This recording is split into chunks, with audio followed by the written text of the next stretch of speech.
The butt, yeah. I just want to be strong. I want to be very strong.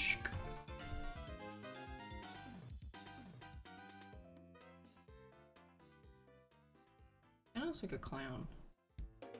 Forearm straight. I need the gripper. Oh my god, I need to buy a yoga mat before I forget. I need a yoga mat.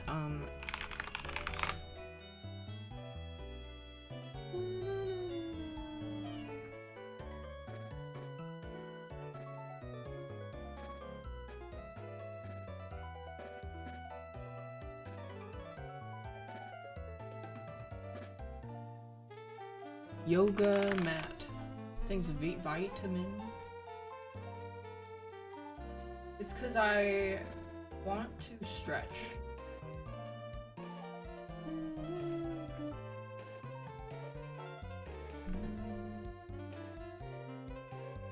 Extra thick? Yeah, I see an extra thick. Extra thick. There was something else I needed.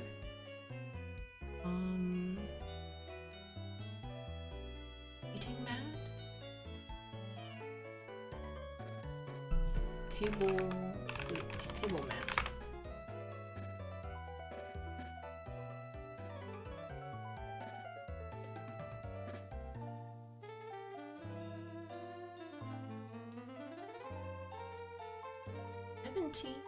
How long is 17 inches? 17 inches to cm. 3.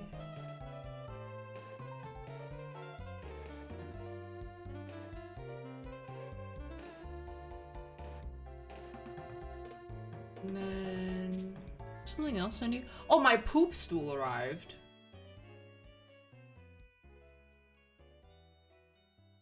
Did get a poop stool. Forearm strengthener. Oh my god, it's the things where you have to do like the crazy grips.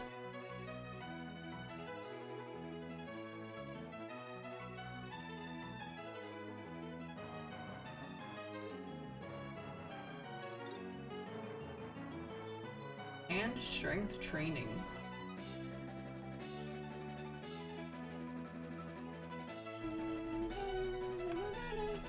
What else? Yeah, I got a poop stool. Oh, let me get a kitchen mat. I cooked today. Yippee!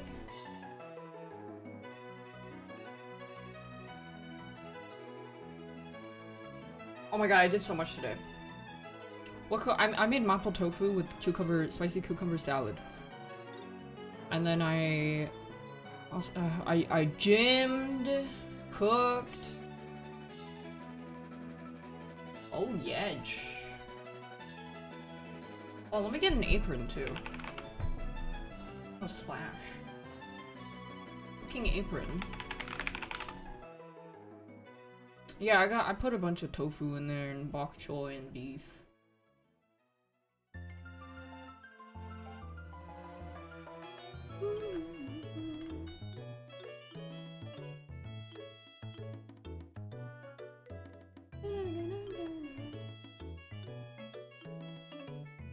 Yeah, apron with pocket.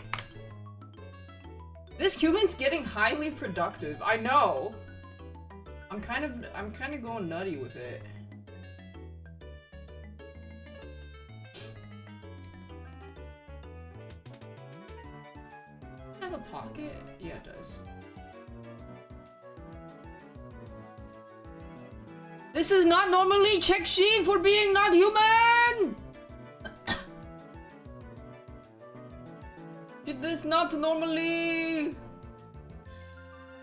My goal is to be able to do the splits. As for when, I don't know.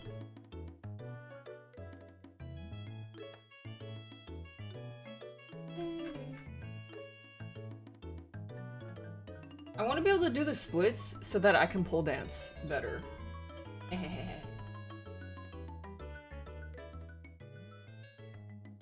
To be determined. Yeah.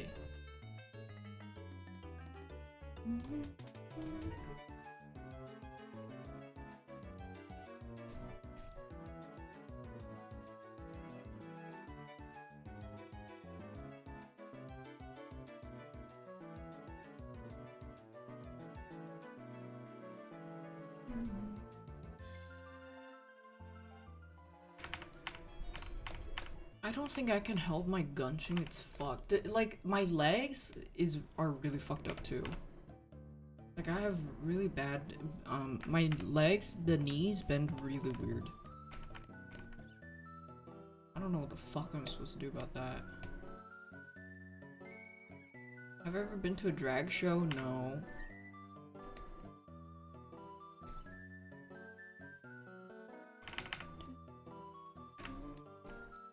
I should go though.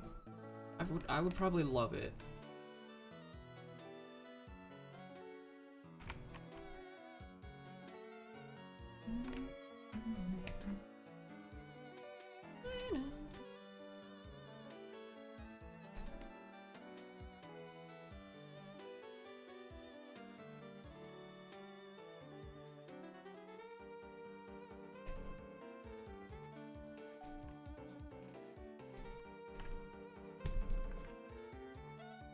Model? Well, I'm gonna probably use a hand.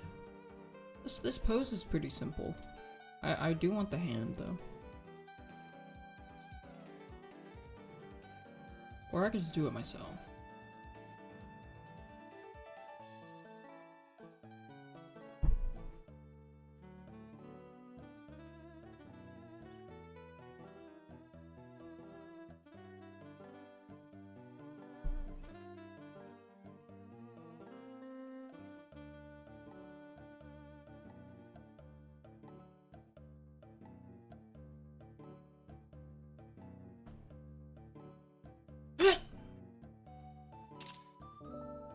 I don't think I need that guy. I don't need Jeremy. Yeah,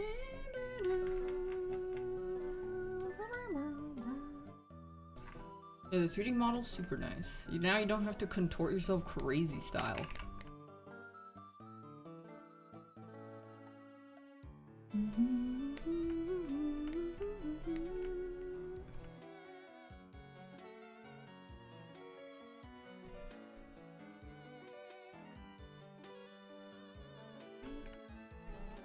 I think I want to start, I want to go to some art classes. Because I always see that there's a lot of artists that offer their own classes and stuff. I should go check out one of those next time I see it. See what I can learn. Probably a lot. They're like industry professionals too.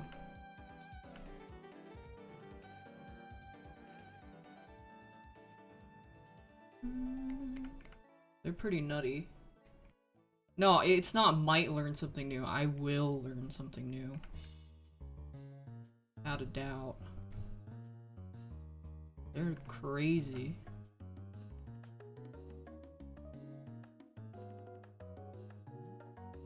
I actually didn't feel the rock climbing wasn't much on my forearms. It was mostly my back. But I had some friends message me that were like, "Oh, I want to come pole dancing," and I'm like, "We're gonna go pole dancing. We're gonna go bouldering. And we're gonna go swimming. Welcome to open world questing."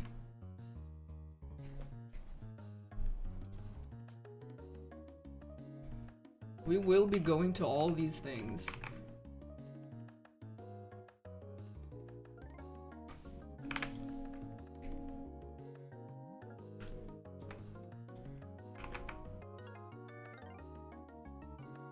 Grip strength? Yeah, I got a grip trainer. You keep going like...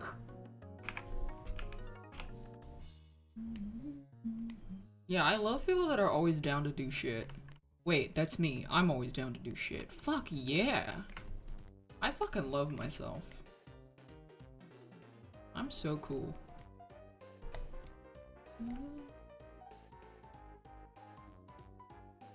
I'm her.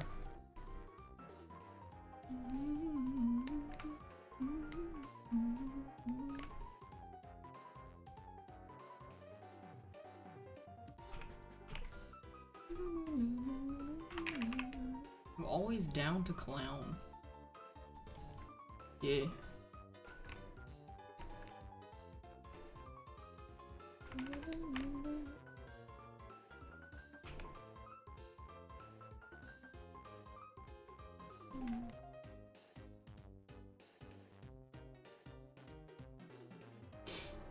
Do I know? No, I don't.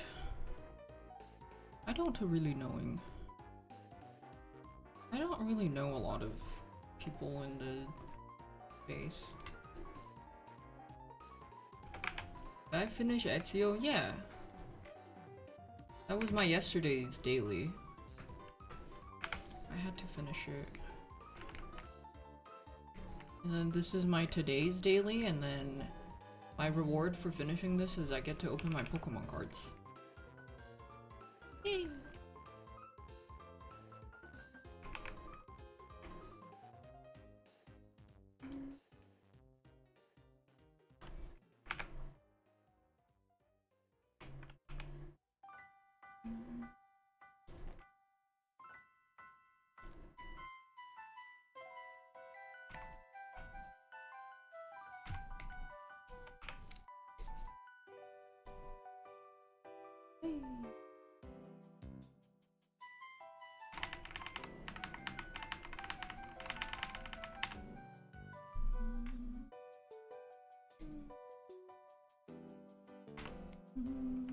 Holy shit.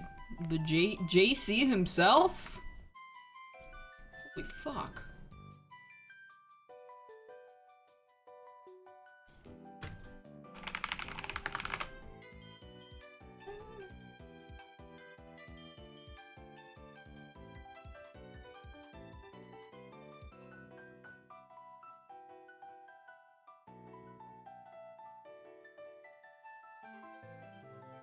Oh, is this... that hand. That means this has to be this way.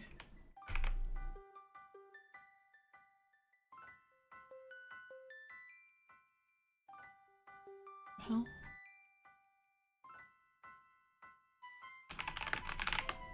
Which hand is it on? Oh, it's on the other hand. Okay, so I have to flip this.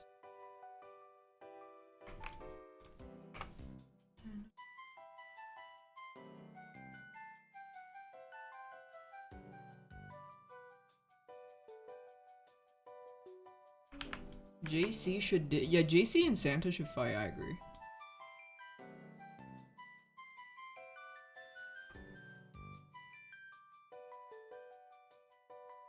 Wait.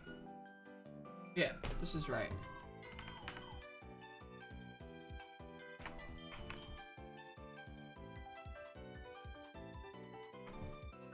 Wait, is this right?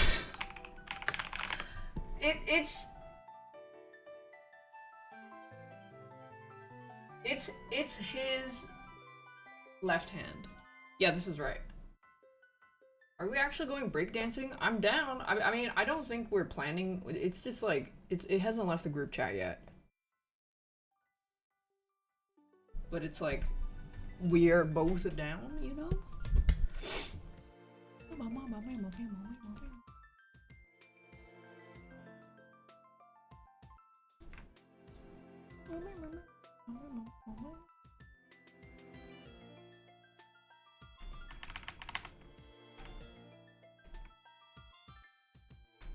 I just heard what I thought sounded like a dog being stepped on.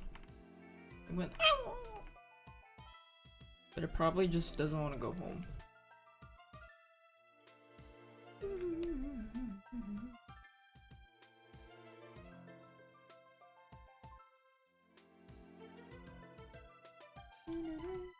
Will swimming be on stream? I don't know. Cyan's always like the one planning and setting things up, which is great. But she probably would be able to figure it out.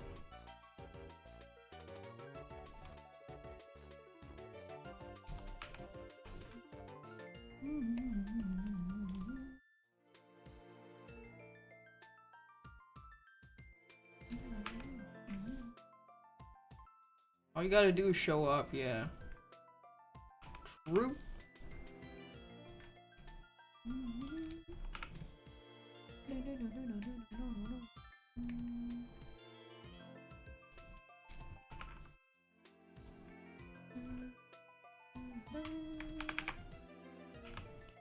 Yeah, a new Dishonored game would be real nice. But no. They are some hoes. But no. I think not.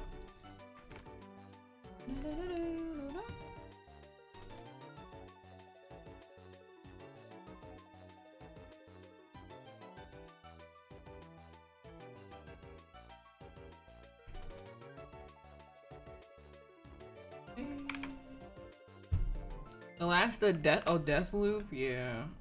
I think the new Dishonored would be so hype.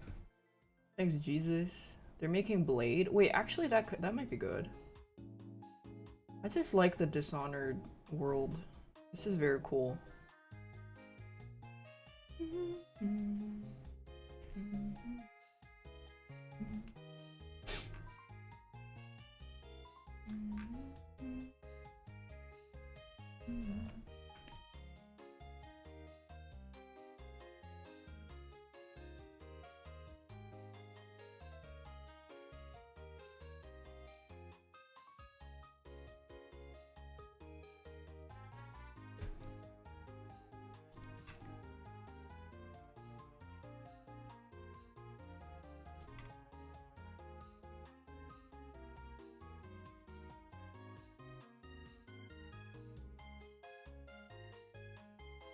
Man, imagine knowing how to metalwork and making Corvo's mask. That'd be sick. Fuck, I can't multi-class anymore. I already have too many. You have reached the maximum amount of side quests. Please finish some side quests before you take on more.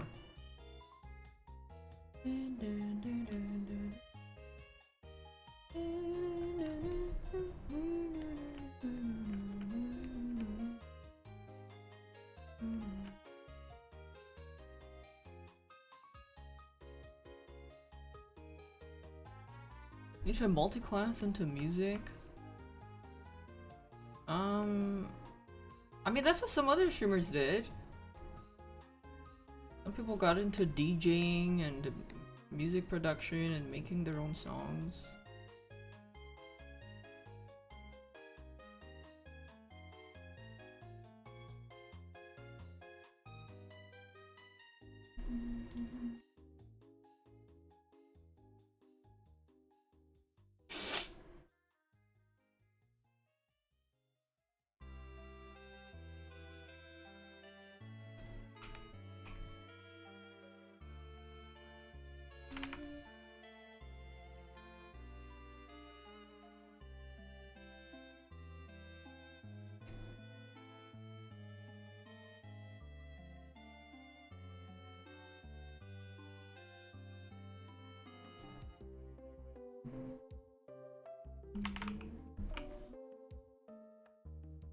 Do I get a keyboard again? I kind of want to try electric guitar. Because I want to rip it. I want to do some fucking crazy ripping it. I also have no experience with guitar. Wait, is this mask flipped?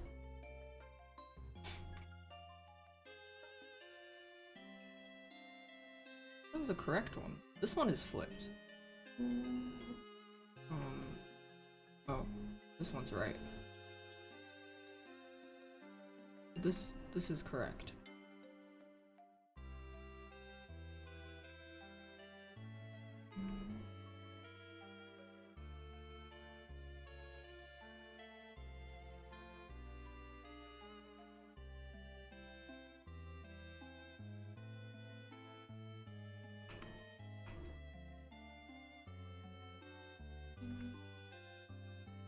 Yeah, going to freaking rip it crazy style.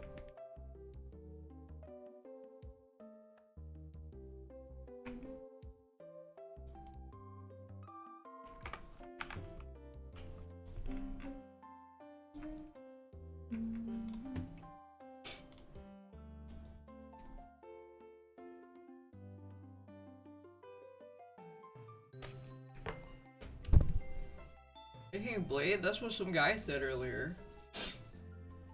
I mean, if I just don't know if I'm gonna make time for an instrument right now. This drawing challenge thing was a bit of a big commitment. I won't lie.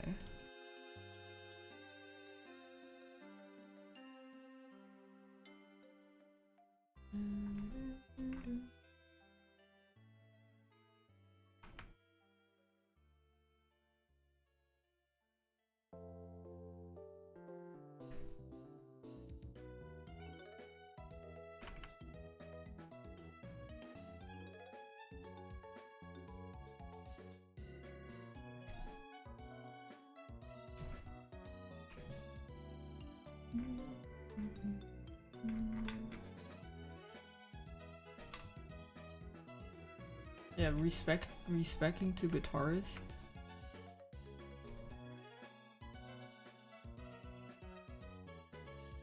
Like a clear Corvo mask.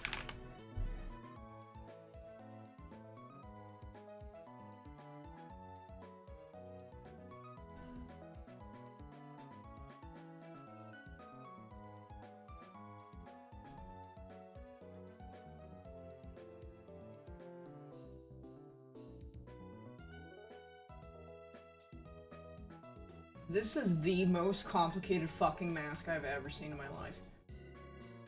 What the fuck?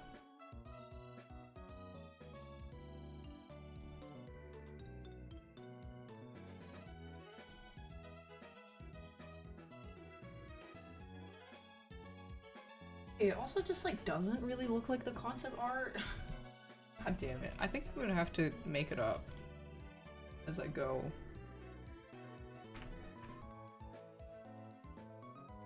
But also these pictures are so crunchy.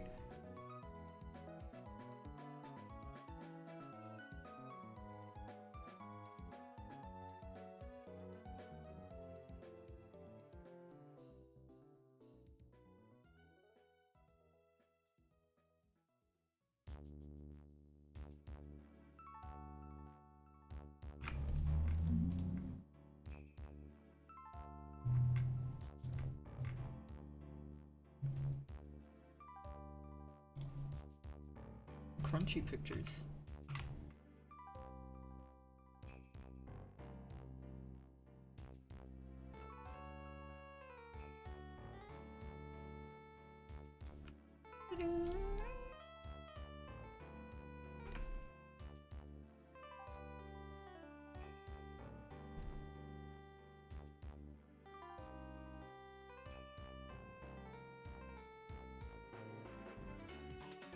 Probably one of the coolest mask designs though.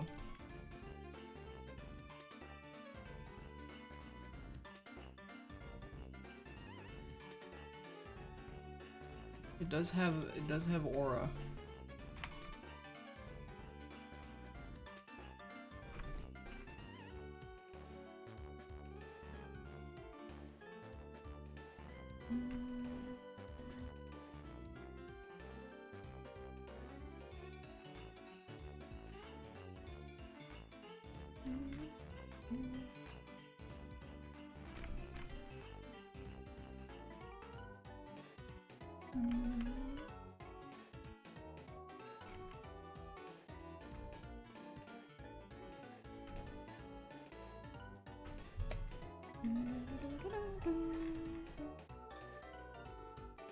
Hack open when I finish drawing. That's my motivation. I hope I get the Mega Gengar. That's all I want. Cause I haven't even seen it. Nobody I know has pulled it yet. Unless somebody did. And I didn't knowing.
A lot of hooded assassin games from the 2010s, early 2010s. By a lot, I mean 2. I would have 2 nickels.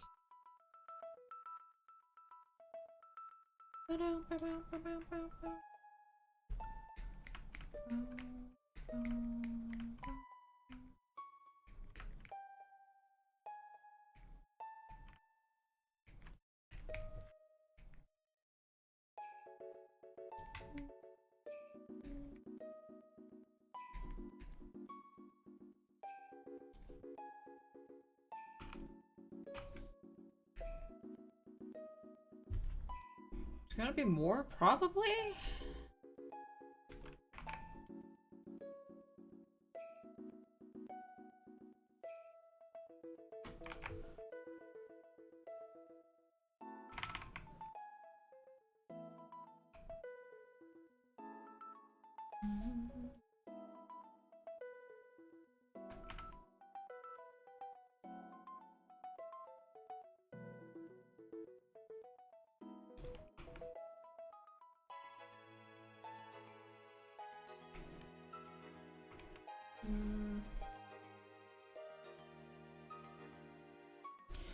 If I do down, it changes. Oh, whatever.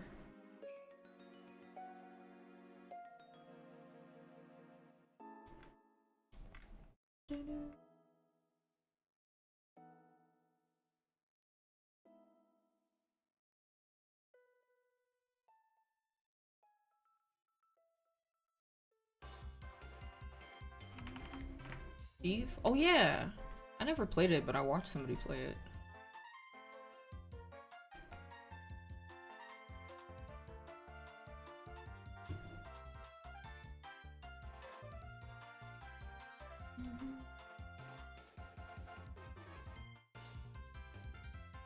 I hope I get Mega Gengar.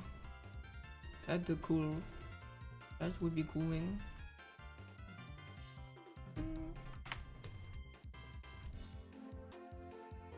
His mask makes it... Okay, well. This is the other way? This is this way.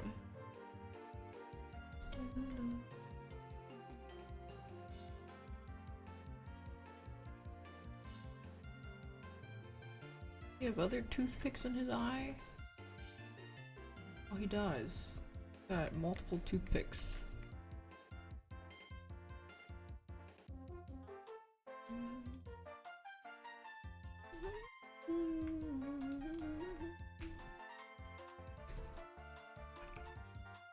Oh god.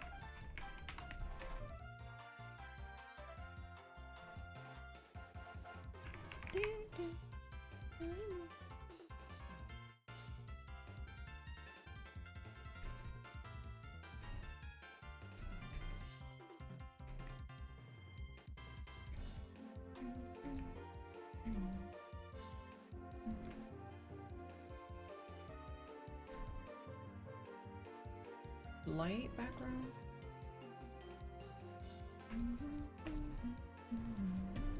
I still haven't rugged.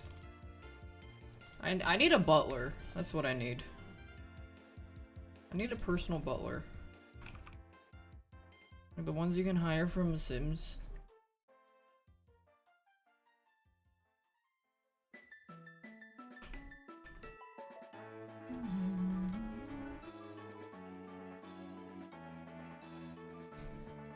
Bonehilda. Yeah, where's Bonehilda?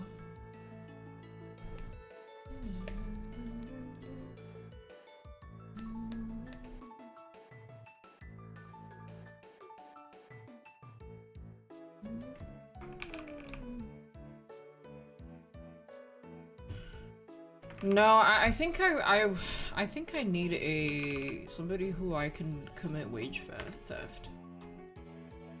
Yeah. How about wage theft?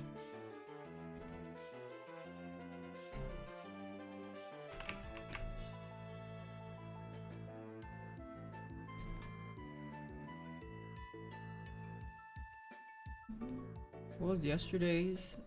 I don't know. You have to find out. My mom says it's my turn to commit white collar crime.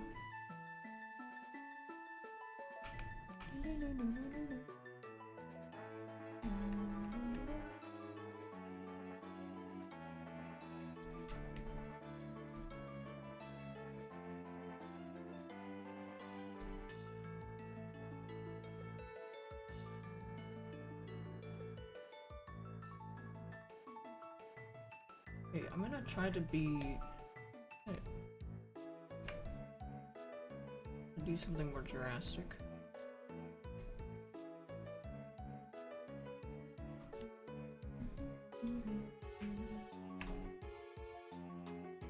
If you don't know this game, I don't think you're cool enough, so I don't want to talk to you.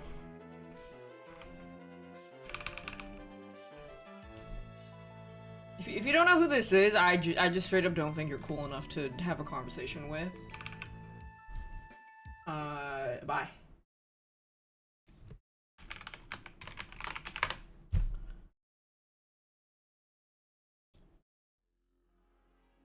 Oh, I gotta play my favorite song.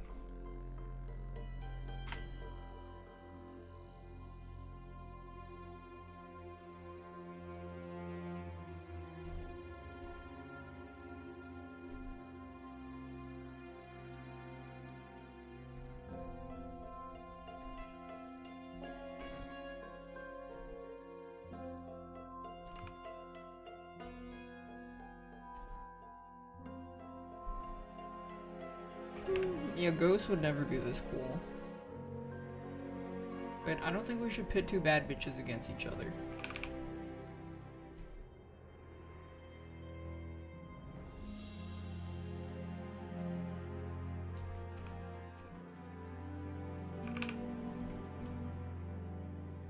Yeah, who is this? Wrong answers only. Ghost from Call of Duty.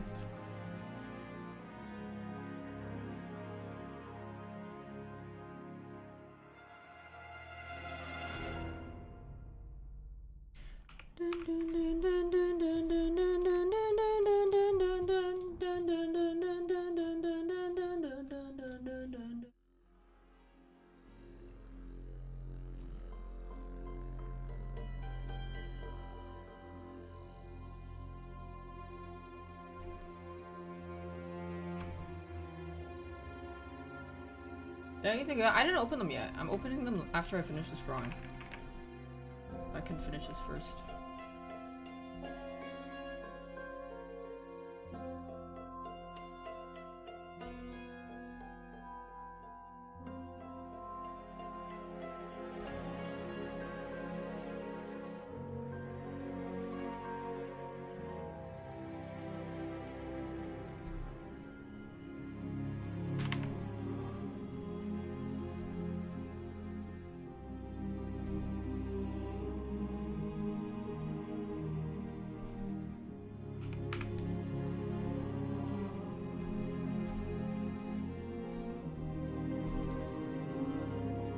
It's Shroud from Dispatch. Oh my gosh. Yeah.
Big brushes.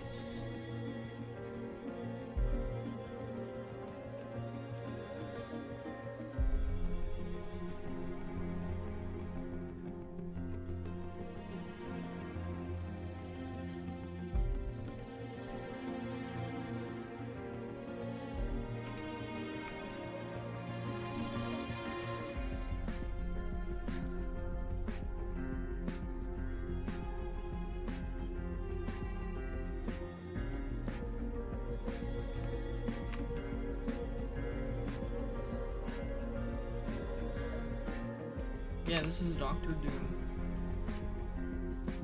Yes.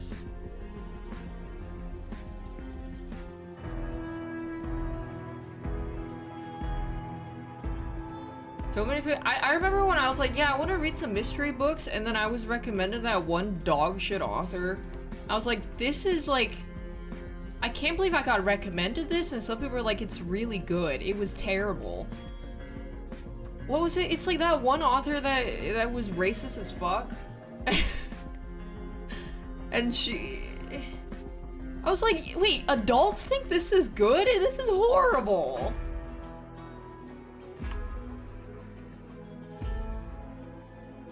I forgot her name. No, not Colleen Hoover. She wrote mystery. It was so boring. Agatha, yes!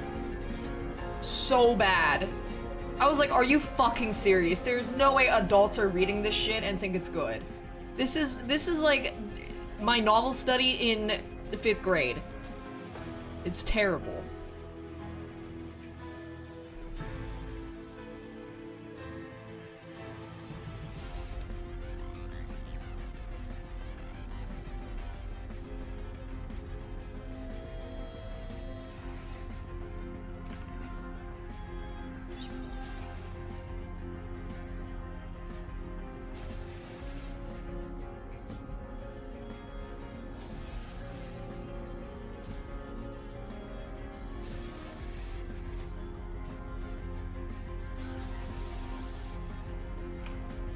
Well, a lot of it wasn't even entertaining, but a lot of people just like when it comes to media on a deeper level, it's not there for a lot of people. Okay,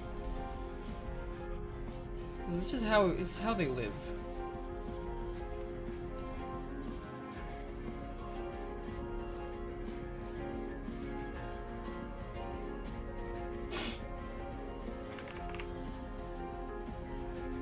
People think Matt Rife. Yeah, I mean, I met a group of people that really like Matt Rife. I was like, do you know about his like other weird shit? And they're like, no, we don't know it at all. They just think his crowd work is funny.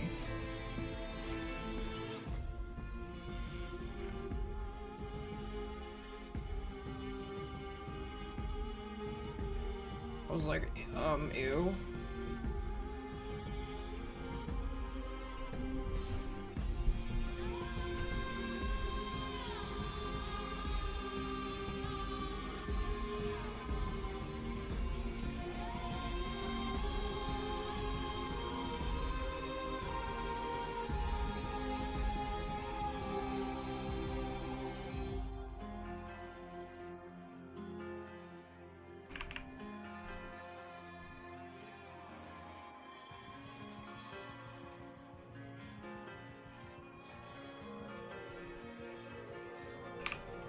React to it, it's because it's just like everything points to the lack of critical thinking. It all points to lack of critical thinking, like all of it.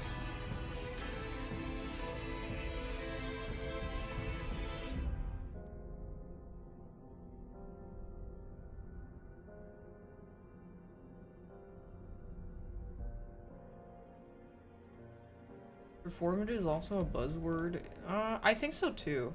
Another buzzword I started noticing is well, actually I did this has been around for a while, is like a pick-me girl, and then people just started misusing it, not even understanding that a pick-me girl is relative to the context of the male gaze and putting other women down.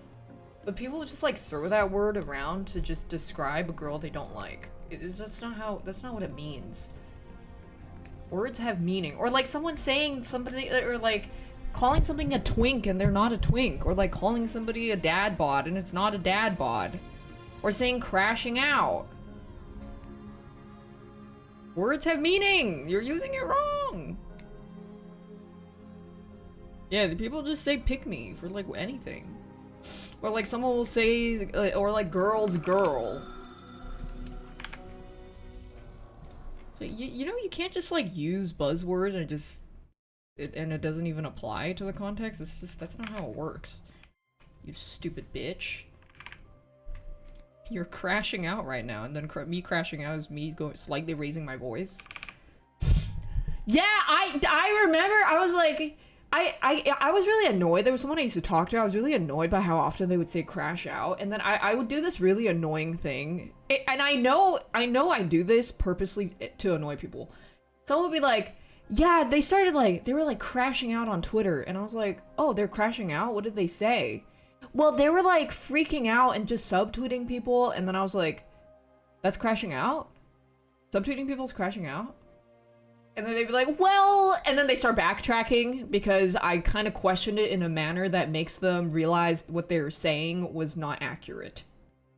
That's my toxic trait. I will be purposely annoying when I'm like, I feel like you're misrepresenting something. You stupid fuck.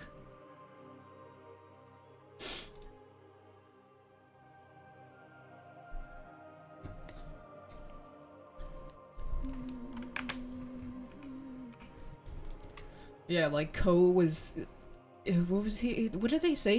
They said he was like really mad or something.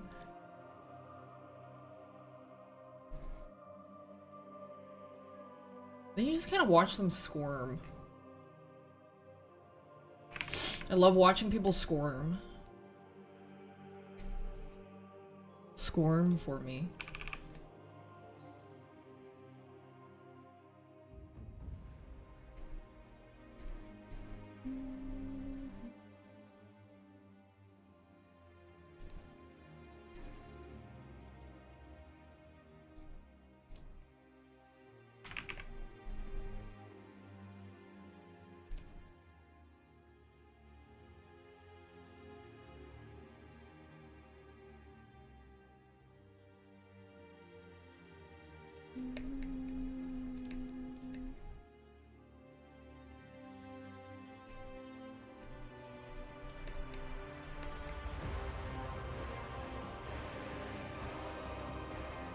The fuck am I listening to?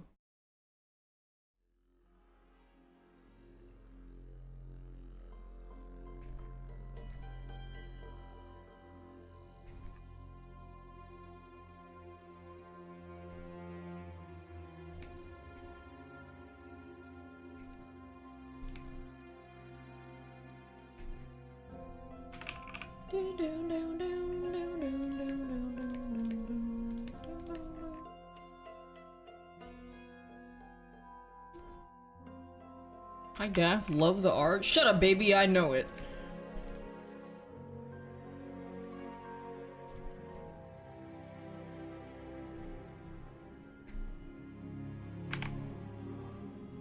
How little question or thinking challenge pervasive narratives. Yeah, people would love to play devil's advocate, even sometimes in a not in an earnest manner, but just to like have an opposing opinion, but then realize that they have massive cognitive dissonance or blind spots to things that pertain to their actual interpersonal relationships. Sorry, let me speak plainly. Basically, someone would love to like try to consider the other side of things until it's something uncomfortable that they have to confront. If I told you, like, let's say you're friends with a pedophile and you don't like pedophilia, but then what would happen is I'm like, well, why are you friends with a pedophile? And they would say, well, technically he's not a pedophile, he's a hebephile. He's like, he's not into kids, he's into teenagers. You know? When people have lack of critical thinking, it comes out in that ways. They start doing weird justification and they start bouncing on a crazy style, doing backflips on it. When you notice that in people, be very careful. I think that's good advice I can give as someone who has navigated turbulent friendships in my 20s.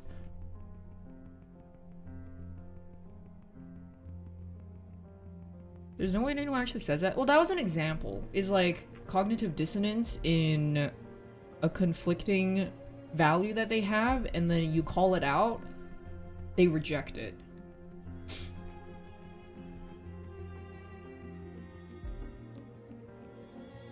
Because in their mind, they repurpose the definition.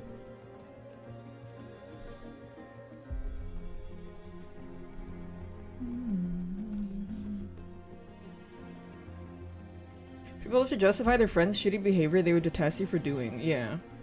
I mean, yeah, like, if they're your friend, are you gonna tell them to change their ways? Well, that's kind of the thing, is like people react very differently to things, and if they're already in a defensive position because they didn't feel comfortable with you calling out a cognitive dissonance, they probably aren't going to be super receptive because they have to be open-minded enough to realize that that was a blind spot that they have, and they're defending a point that isn't really logically able to argue for. So I can give a specific example. Is I had a friend who would say that he would never be friends with a cheater, but then stayed friends with the cheater, and then would also justify in their head like, technically they didn't cheat, well technically they were divorced, or like, well it wasn't that bad, even if they did cheat it wasn't that bad, but like they're my homie, you know, stuff like that. It's like, well, there's a contradiction in your value, and people that have big contradictions in their value, I would suggest being very careful, because they will not have a logical consistency to how they view people and life in general. So when people are very inconsistent, it makes them a lot more likely to kind of have emotional reasoning instead of logical reasoning. But that being said, like, most people are, like, humans are meant to be emotional. However, you can't, it has a downside, because then people start to have, like, really bad blind spots.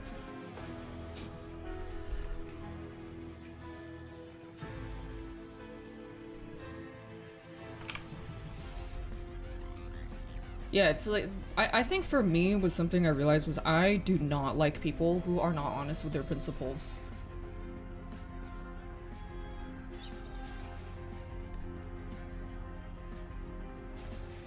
Because that the big thing is not necessarily the principles, it's like being dishonest.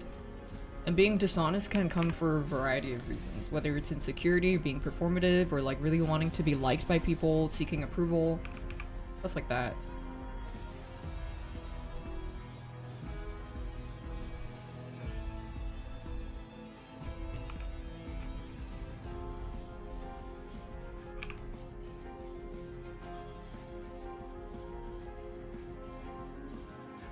I mean, and yeah, another example I had was, there was a friend that I had that was like, you know, I really believe what you say about people, and I feel like you have a good sense of judgment, and I do take what you say to heart. So if you do like warn me about something, or like I will take it to note. Or they also said, I actually really like how honest you are, and that you are very grounded and down to earth, and I think you're just very real. The moment I said, hey, I think you might be being misled by some opinions or gossip from other people, and I think you should have more benefit of the doubt and give some nuance to things that you're being told, and make sure you don't relay inaccurate information, boom. They fucking disappeared. They fucking pee-pee-poof so fast. So again, that is contradictory. They told me that they valued what I said. They told me that they valued my judgment, and that they wanted to hear what I had to say because they thought I was a genuine person. The moment the conversation became hard, where they had to do an important self-reflection, they did not want to do that and just left.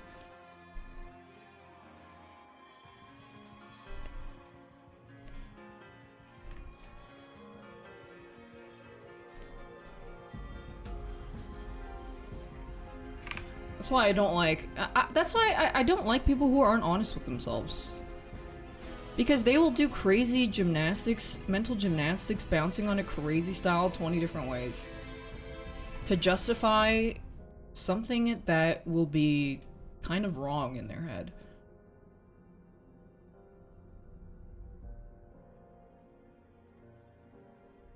A minor amount of criticism, I'm out, yeah.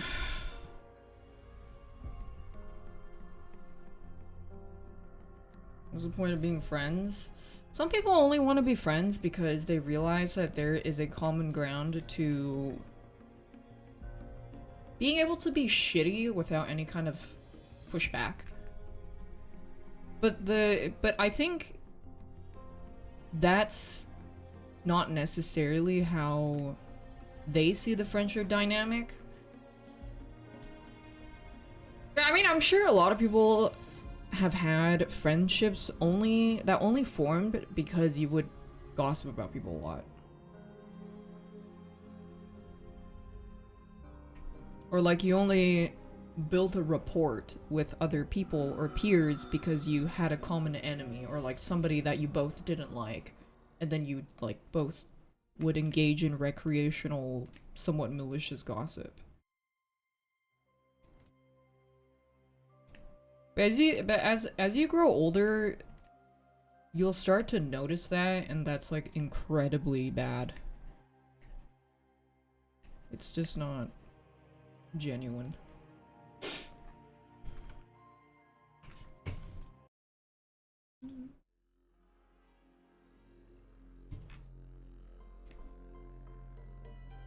That's the lesson I learned in my mid-20s. Technically late 20s. That some people are genuinely not worth being friends with. And your life it was actually worse having been friends with them. But the only thing but the good thing you can take away is now you know you never want to be friends with people like that ever again.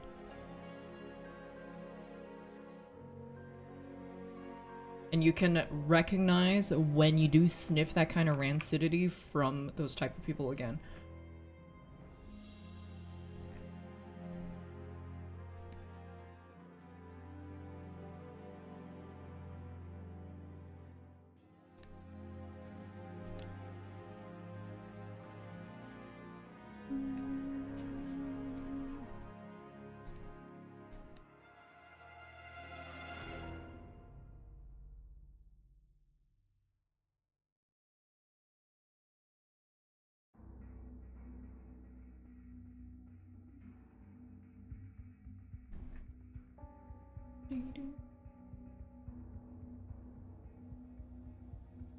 You're knowing a lot of people.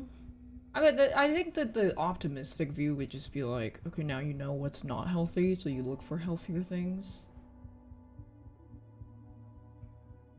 Oh, you're an anxious, but after ditching your friends, your anxiety disappeared magically. Yeah, there's like a negative cloud when you're in a bad friend group or have like really bad friends. They're just not good for your mental. When you leave it, it feels so much better. But then the hardest thing is like realizing that you are in one because it was so normalized. And then when it's normalized, you don't realize or know when you're supposed to step out of it.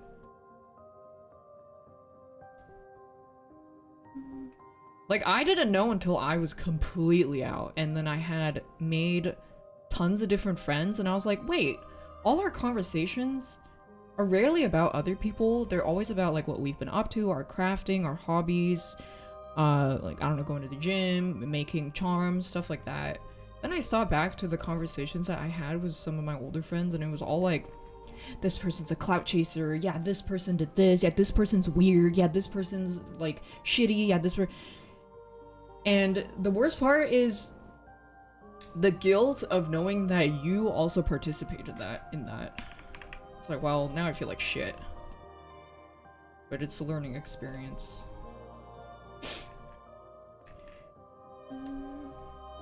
I think that's the thing a lot of people will come to learn and grow up to learn when they grow up.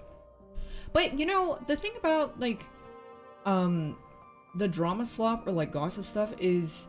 When I asked a friend, I was like, hey, do you remember when this conversation happened and this conversation? My friend was like, oh, yeah, actually, now that you pointed out, it was kind of weird, but at the time, I also thought this. At the time, it just felt like they were just venting. But to vent about people in a certain manner, you have to be really careful how you word things and how other people are going to gauge what you say. Like, for example, if I am having dinner with someone for the first time ever, they immediately start talking about how their employer is disgusting, how their place was super dirty, there's boxes everywhere, there's garbage, it's fucking nasty as fuck. There is no way for me to interpret that in a good manner whatsoever.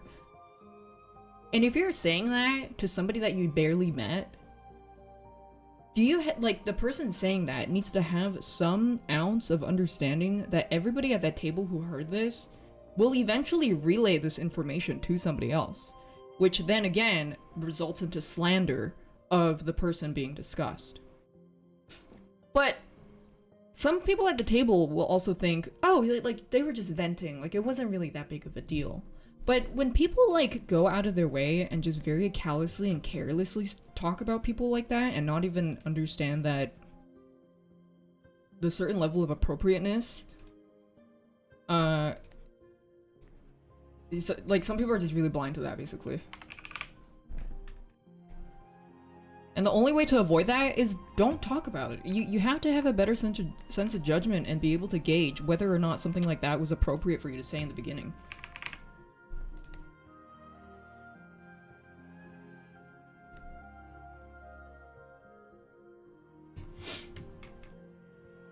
Yeah, so then my friend was like, yeah, I do remember that conversation, but I felt like she was just venting. And then I was like, and I should have asked, I was like, so do you think it was okay for her to say that about other people when she didn't even know me and I was at the dinner? And then my friend was like, you're right. That wasn't appropriate. But then prior to me having this conversation with this friend, we both thought that it was just whatever. Like, it was just, oh, this person was just venting. But no. I think in a very objective manner, this kind of venting is incredibly dangerous.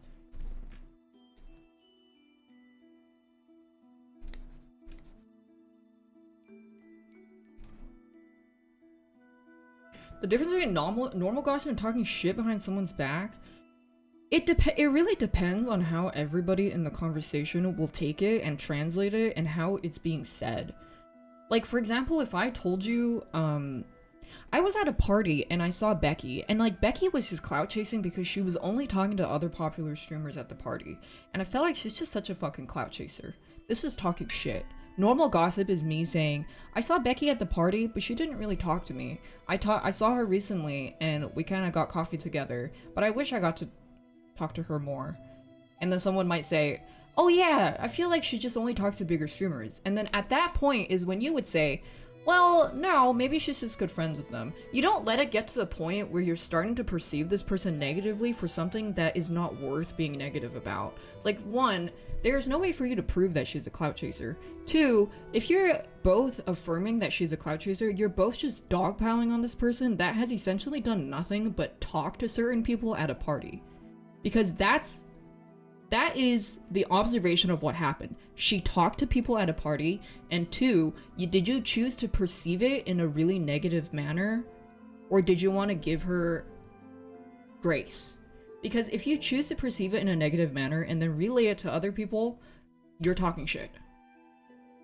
But the biggest blind spot of people who engage in these kinds of conversations that I've noticed is they don't think that they're talking shit. They thought it was a genuine observation and they think that this observation is valid. When I left this very like toxic crowd of friendship, a lot of the conversations were like that, and then when I think back, I was like, it's incredibly negative and fucked up.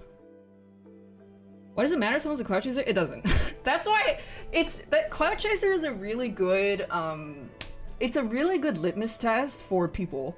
If someone's calling other people a clout chaser or like calling them, like for example, they're a pick-me or something, and then you ask them, okay, what do they actually do? And it always amounts to something like, she said she liked video games, she's a pick-me. It's like, well, what?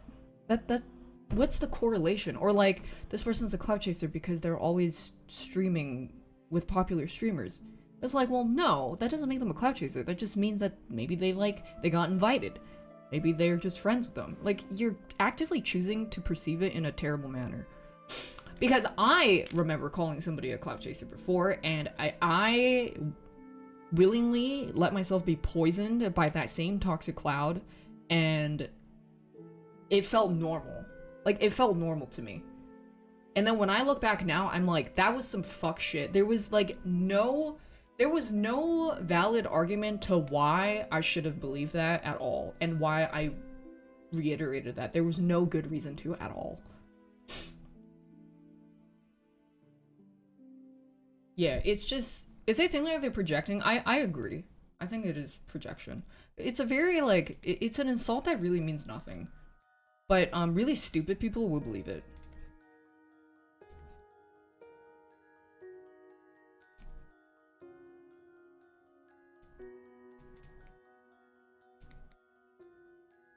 Because they're not able to discern that it means nothing.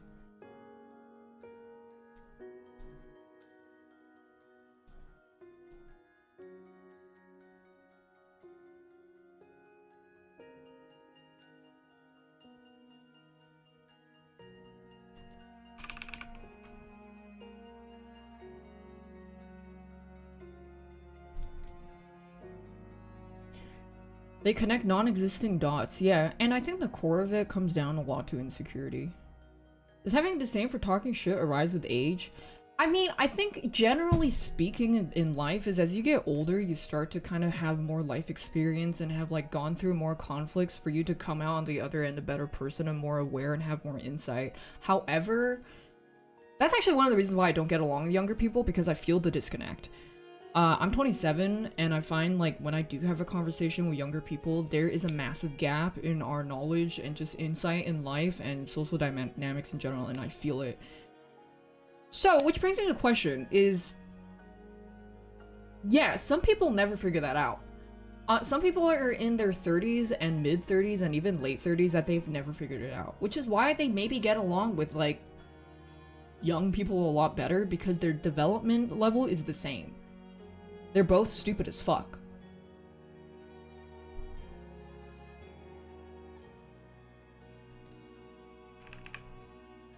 It's the two dumb bitches telling each other exactly.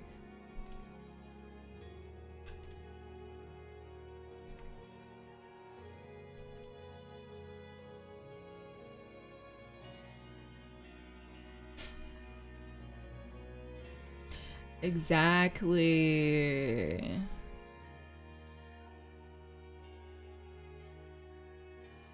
Because I actually had this very notable interaction with someone who was a lot younger than me. I'm 27 and this person was like 20 or 21.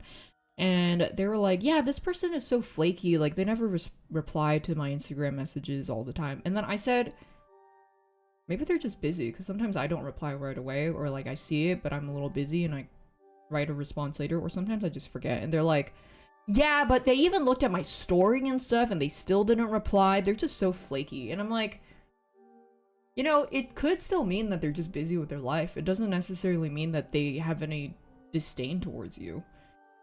So that was like just a perfect prime example of someone who is really young and saying these things and having that kind of attitude just purely out of naivety.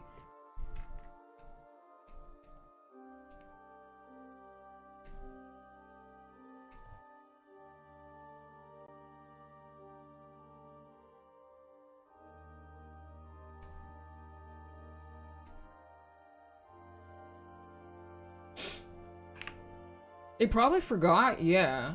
I mean, if you... It's also a learned skill to not take everything so personally.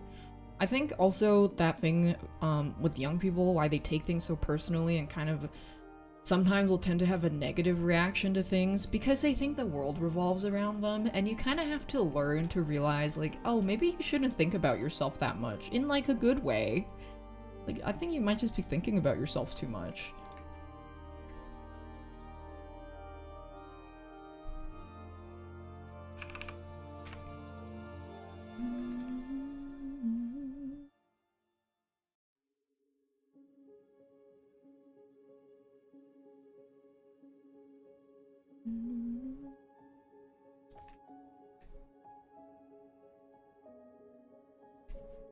I don't even mind it. Like, I remember in an offhand remark conversation, I called Cyan a clout chaser, like, in the very beginning of this year. So, like, a year ago, basically.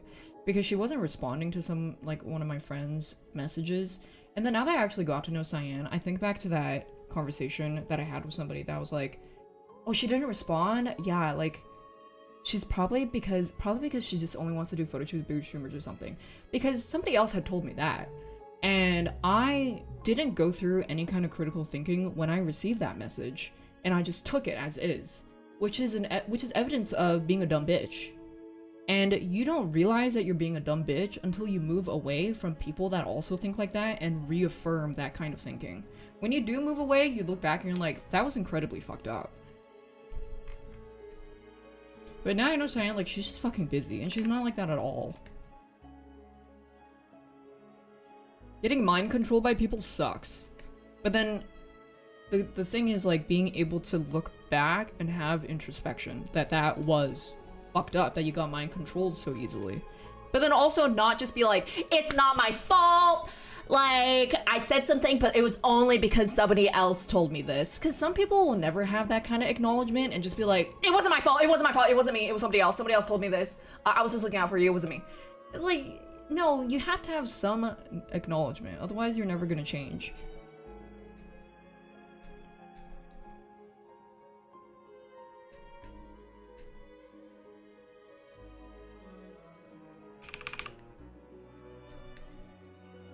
When people are like this, like, can you not think for yourself? Pretty much.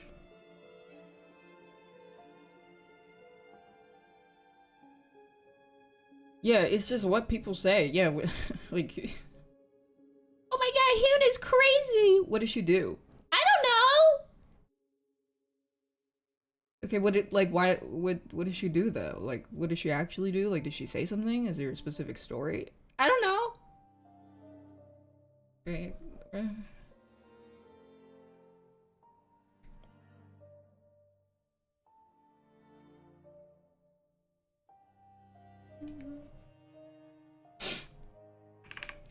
It's also an ego. It is an ego thing. Because it also means, coming to terms with the fact that a friend of yours, a good friend that you would probably vouch for and would believe, might have said something that isn't reliable. Which means you have to confront this friend might be unreliable. How this friend portrays people might not be entirely trustworthy. Which means your trust was misplaced, which means that you have to confront that you misplaced your trust. Which again, conflict with ego.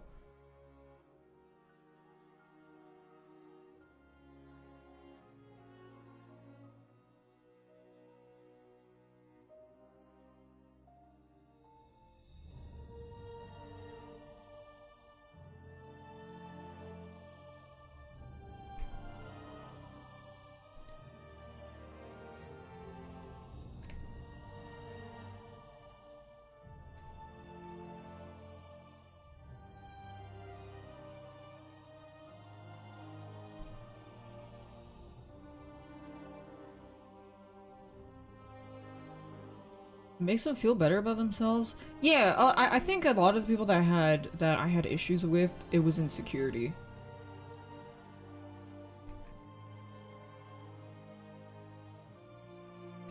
That's why my biggest general advice: stay away from insecure people. They will make it everybody's issue.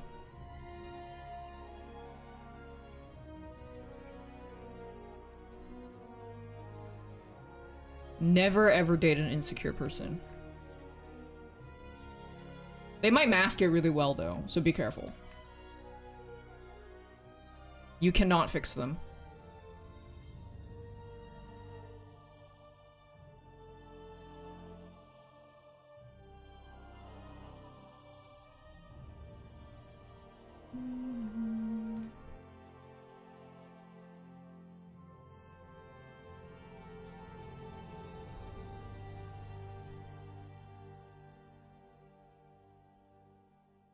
How to not be insecure? Well, you kind of have to find out why. Like, what is it that makes you insecure? Ray Diggs Vagina Day! Hope you had a good stream. My worst encounter with an insecure person? It would probably be my dating history or, like, certain friendships. But I remember, I was also very deeply insecure when I was younger. Like, when I was maybe 16, 17 to 21, 20-ish.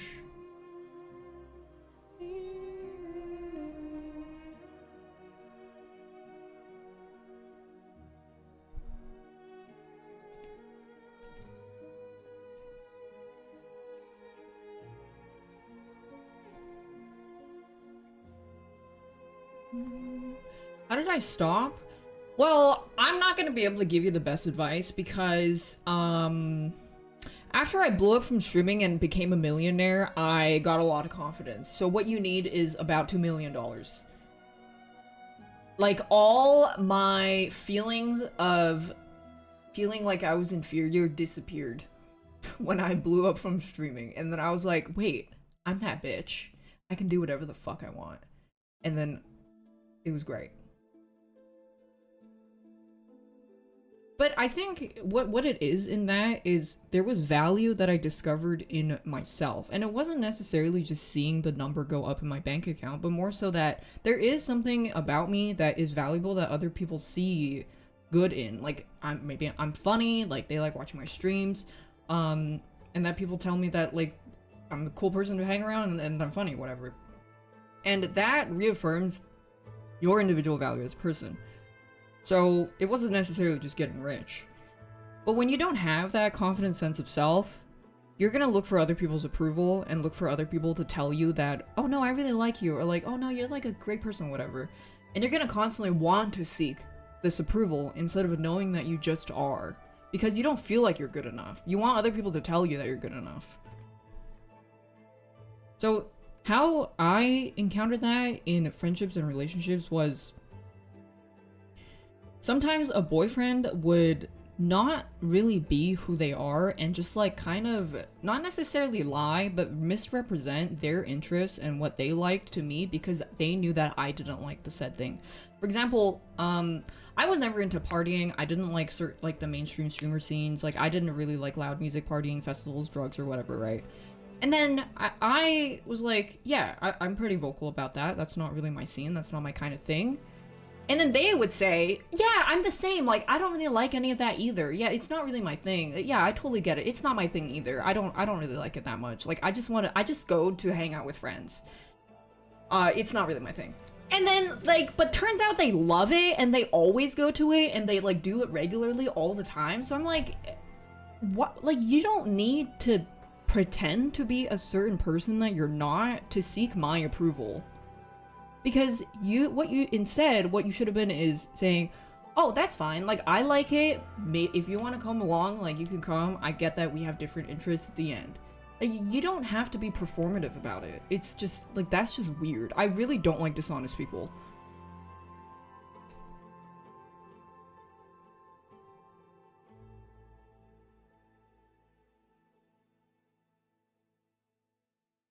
At one point, the app drops. It does. But the complication is that they don't know that they're lying. They don't even realize that they're doing this. And in some way, they probably convinced themselves that what they said to me was actually who they are. Because they don't actually know.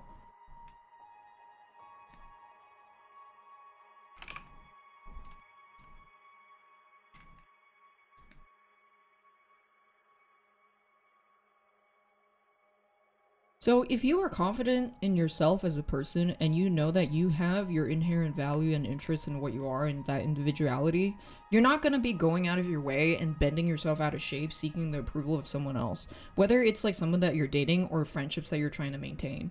And then I also had a friend who would basically, after a turbulent breakup, would like come to me and tell me, or actually they instigated a lot of it too. They would tell me like, yeah, right now they're like hanging out with this person and they're like cuddling under a blanket together. Here's a picture. And I'd be like, oh my god, this is so fucked up. What the hell? And then they would go hang out with that friend and be like, yeah, Daph's crazy. Like, you never even cheated on her. Like, I don't know what's going on. But, like, you're still my friend though. And then come back to me and be like, yeah, like it was really fucked up. Yeah, I'm sorry that happened to you. I don't really hang out with him anymore though, by the way. Like, we're not cool. I haven't seen them in forever. And then go back and hang out with them and be like, yeah, like, she was crazy. And then it's like, this comes from really wanting to be liked. This comes from, like, really wanting to be friends with everybody.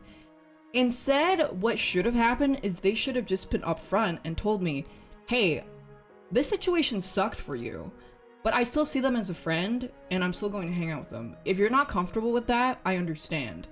And if you want to distance from me as a result of me wanting to still be friends with them, I understand. And I'd be like, yeah, that's fine. Understandable. Like, we can just go our own way, no hard feelings, whatever. Like, you don't need to do all that.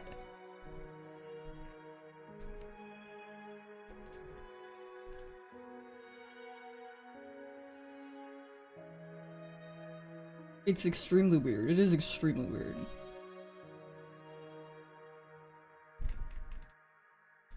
But it's just it's being understanding and like being communicative and just being honest to yourself. Because if you're not honest with yourself, you're not gonna be honest with other people.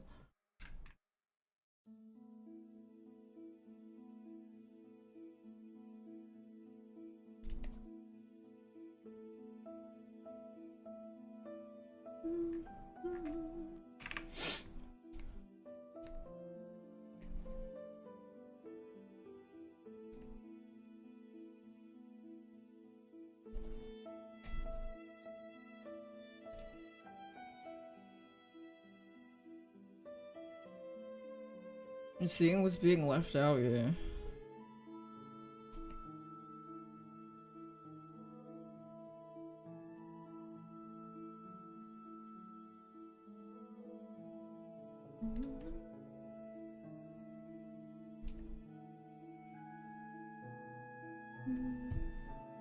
How do you break the Delulu barrier that makes you lie to yourself? For me personally,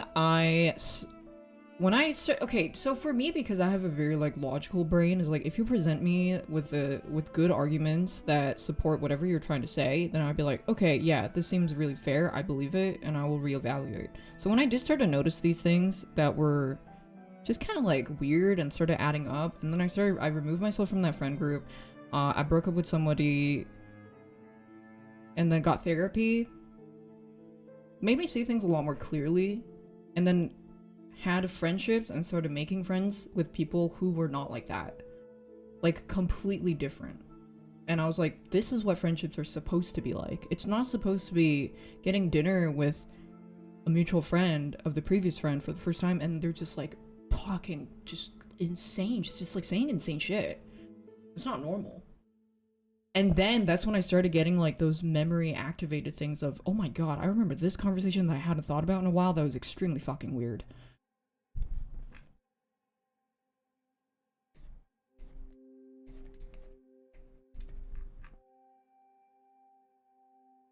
Yeah, or like question why somebody makes you uncomfortable. Asking yourself why a lot.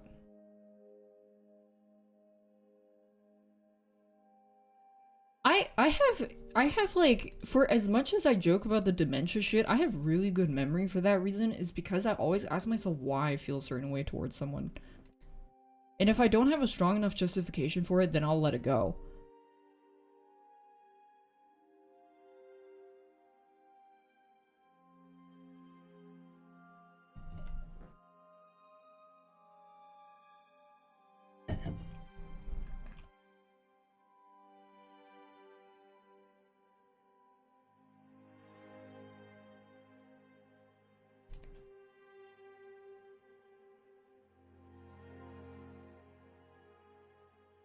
Has it be draining to go back? I don't think it's as draining, but more so like, wow, I've come such a far way that when I think back to the conversations and attitude that I had a year ago, I feel repulsed by it. That I would never want to have those kinds of thoughts about other people again, and never want to have that kind of attitude.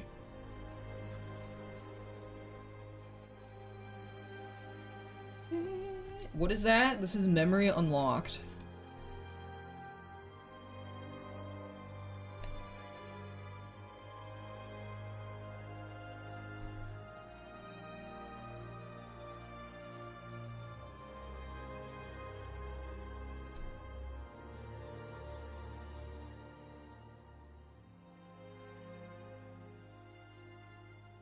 Thanks, Captain.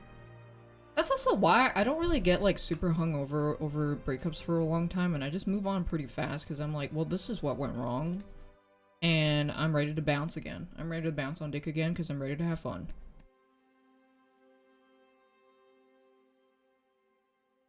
I don't feel like when you break up with someone that you should feel like you lost a part of yourself, because I feel like I just know what to avoid even better. I'm like, woo! Next, please!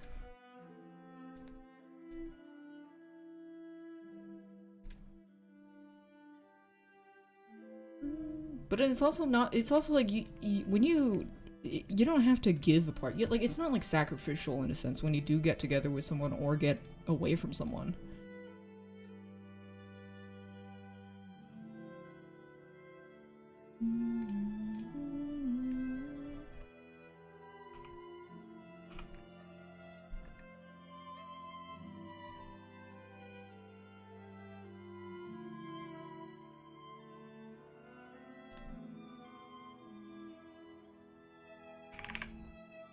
Thank you. Next.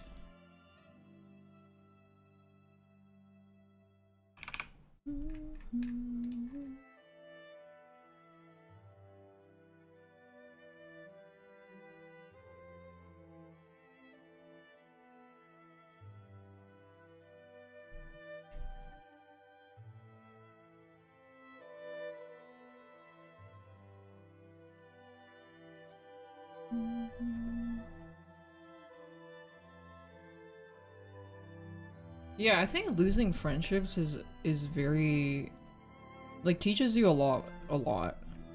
Because the relationship optics are usually it's saved for other potential relationship people, but friendship is applies a lot more broadly. Because there's parts in a relationship that you wouldn't apply to a friendship, but all parts of a friendship will apply to every relationship.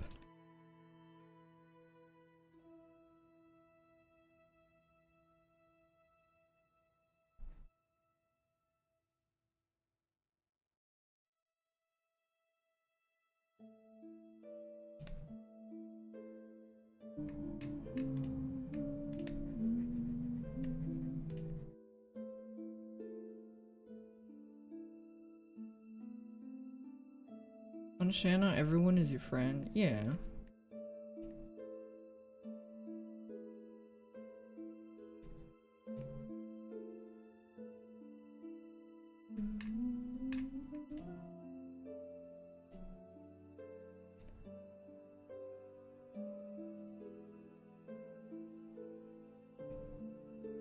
That's why you shouldn't be friends with young people. Do not be friends with young people.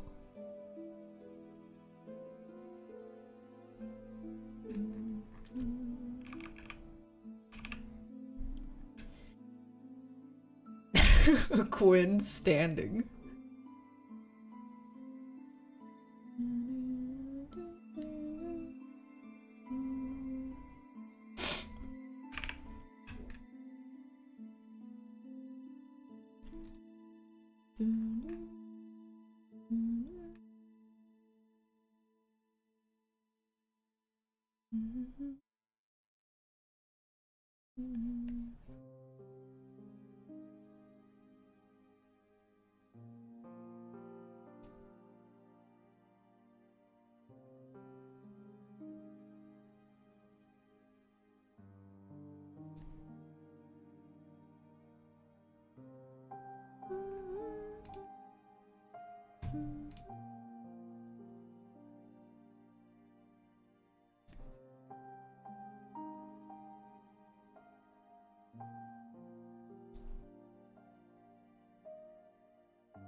John Cena still, I didn't even know he still wrestled.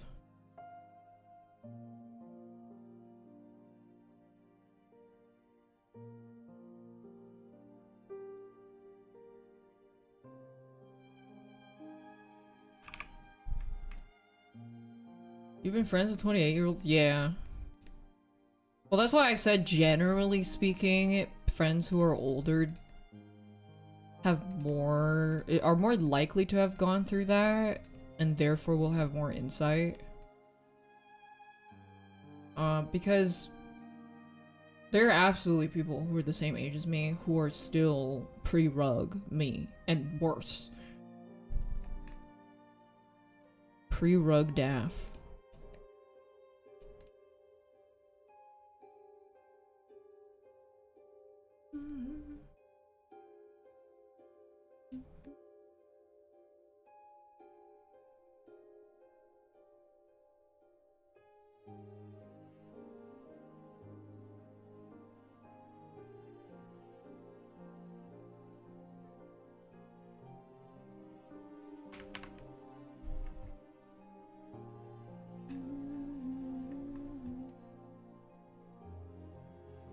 Being very analytical helps.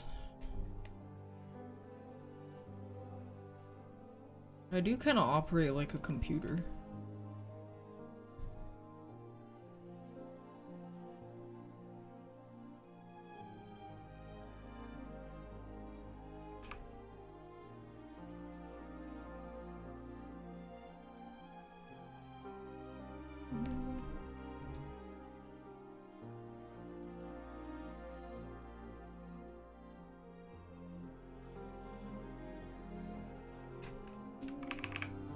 older person is, the less open they are to change. That can happen.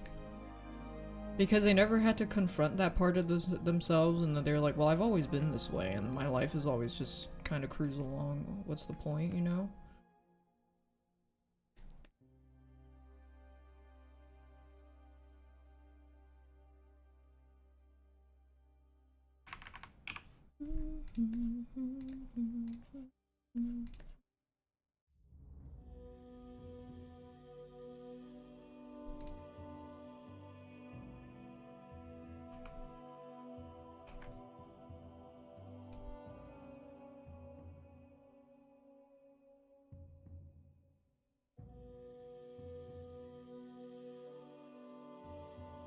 Yeah, I usually give younger people, like, benefit of the doubt. It's like, okay, you're young. Probably just, you just need more experience in life, whatever. But when I say grown-ass bitches doing this shit at this big age, that is crazy. Not at this big age.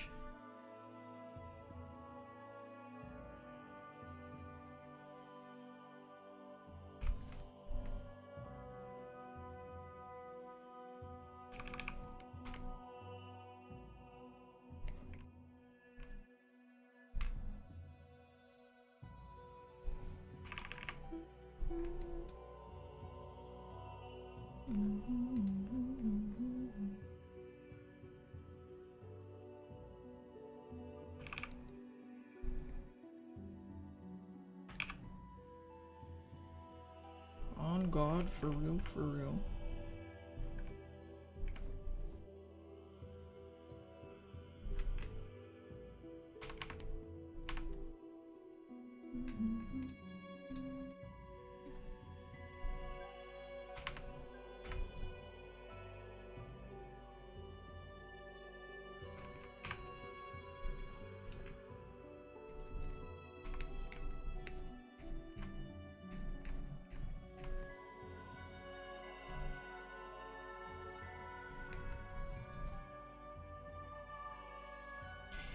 You're still mentally in high school? Yeah, but I bet if you told this to them, they'd be like, no? What? We're not mentally in high school. We're just talking about somebody. And then just completely oblivious to the fact that the way they talk about somebody is very important to note.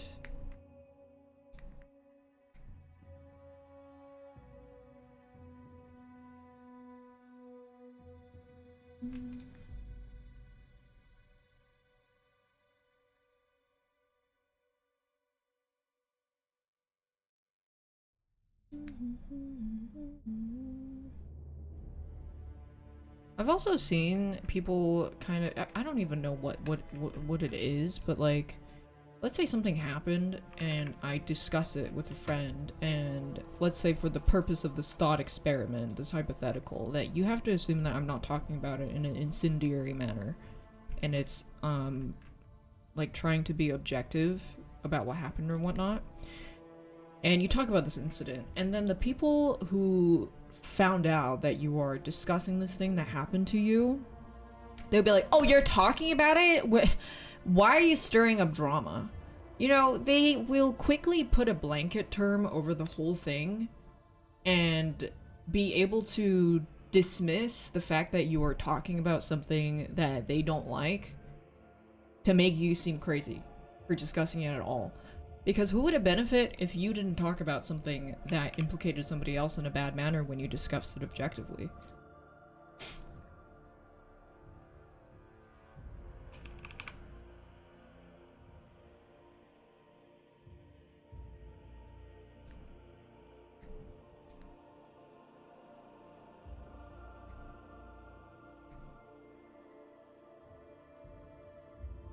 Yeah, and they use it incendiary. I don't know how to pronounce that, but basically like instigative, and use it again to make you seem crazy, pretty much.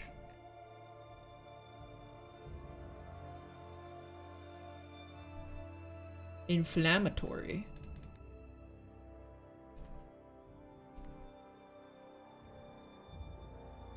And they're like, I don't want you talking about it at all. The fact that you're talking about this at all, you're the drama forming one. It's like, well, something happened. Something weird happened. I'm not allowed to talk about it at all?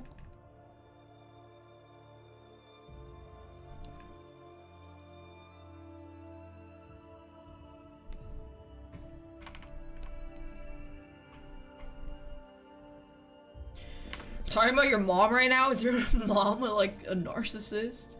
Yeah, and then I feel like the same people who say that, because I've seen this happen to a couple friends, is like, if they talk about something where they were wronged, and they don't do it in like a shit-talking manner, but they're just kind of describing what happened. Oh, they're farming drama or trying to like start drama. But then they would never see themselves in the same way if they talk about it. Like, they would only label somebody else on the other end of that conflict talking about it as, oh, you're digging this back up for drama. But then if they talked about it, they probably are like, well, I'm just explaining my side. I'm not doing high school stuff. I'm just explaining it. You're doing high school stuff, though. Yeah, and then if something happens to them, they're all woe is me. That's why personally, like, whenever I have shit happen, I'm like, you can say whatever the fuck you want. Because I'm gonna say whatever the fuck you want, and I don't care if you say whatever the fuck you want. There's nothing more I hate than being a hypocrite, because that is a logical error in my head.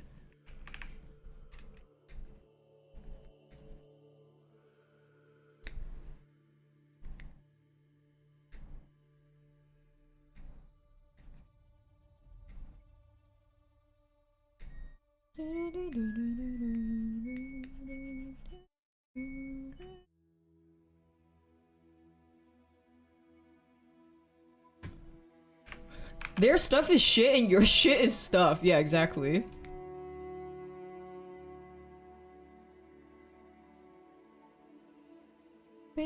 Laundry is done.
And then I can open Pokemon cards after. Yippee!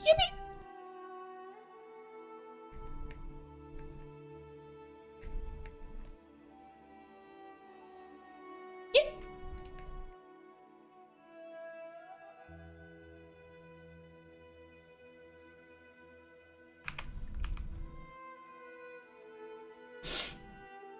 Notice a card distanced myself and couldn't fix it. I wouldn't know. If I can't fix it, then I wouldn't be aware of it. Because I'd probably drive myself insane trying to think about why.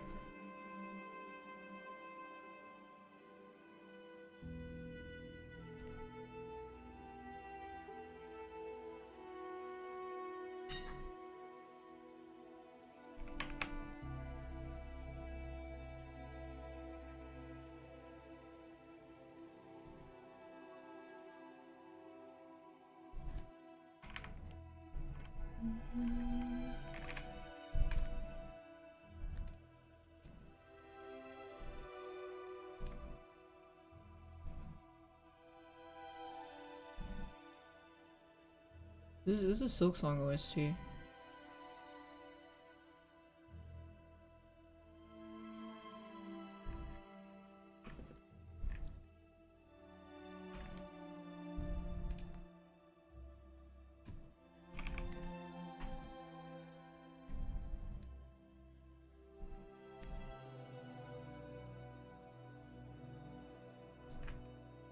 I ready to finish that game? Maybe. I just kind of took on a lot on my plate with this 30-day drawing thing.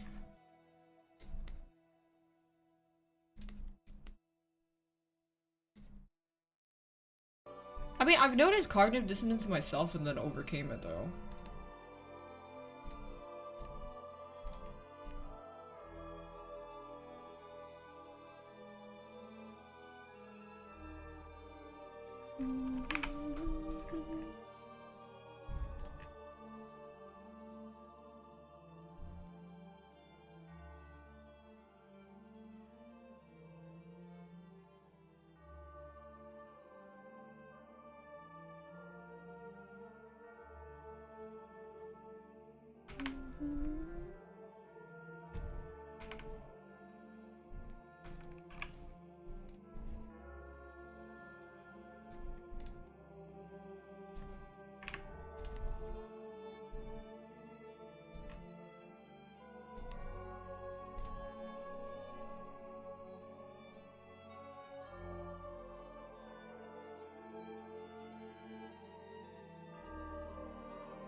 I like these weird stitch lines.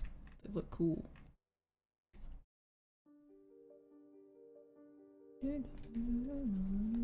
Yeah, I'm just art maxing. Life is goog. Art and side quest maxing.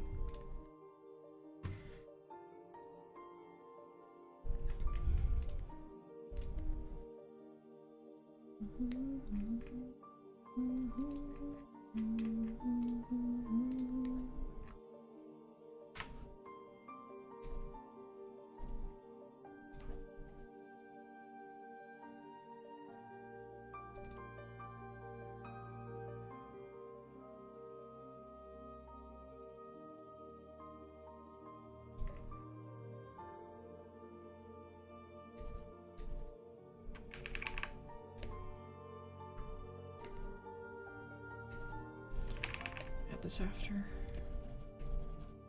I want to shade it first.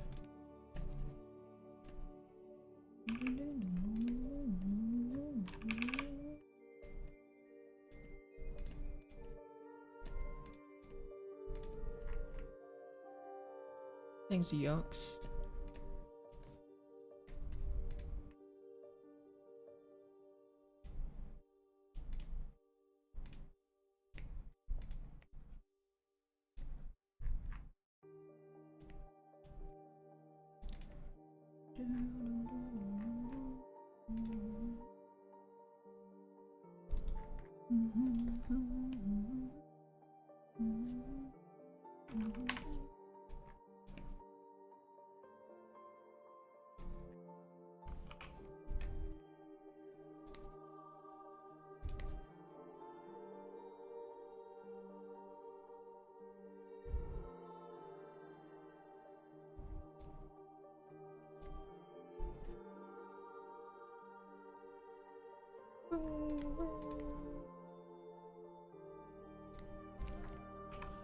My thoughts on the Game Awards?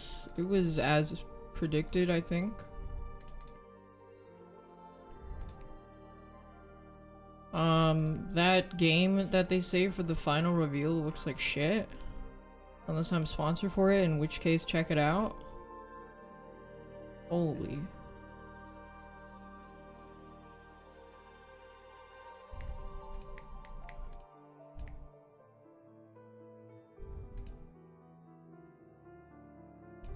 They were working on it in secret. They really tried to hype it up and were like, it was such a big deal. They were working on it in secret.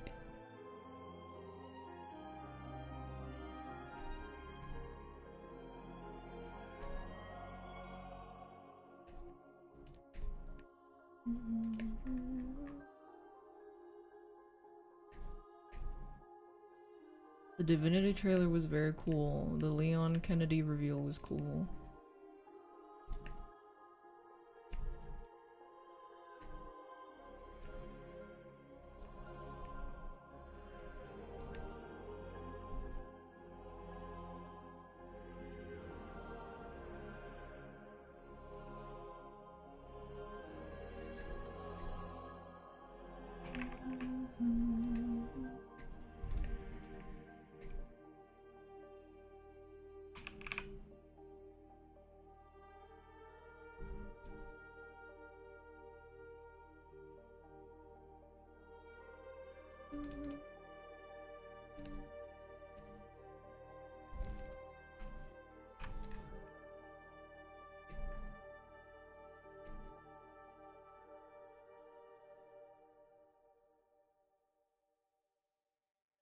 The Tomb Raider, that one was a remake of an older game. But they have a newer one coming out in the 2027. I like the new Tomb Raider games. I never played the old ones though.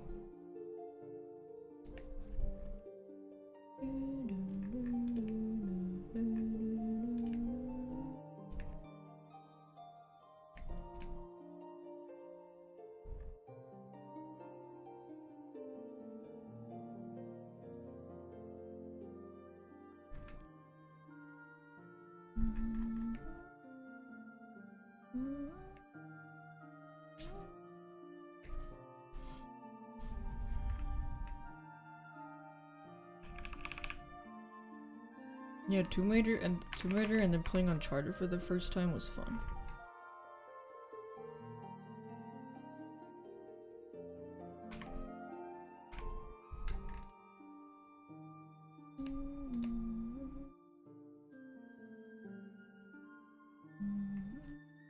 I thought Tomb Raider was dead too after they sold it, so I was surprised.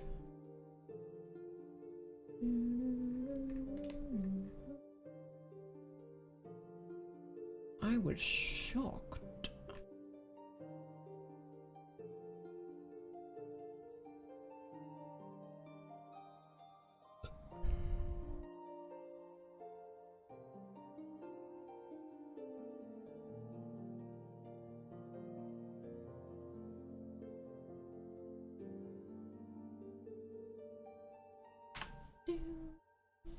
Was you more into D&D? I didn't know anything about D&D and I really enjoyed Baldur's Gate.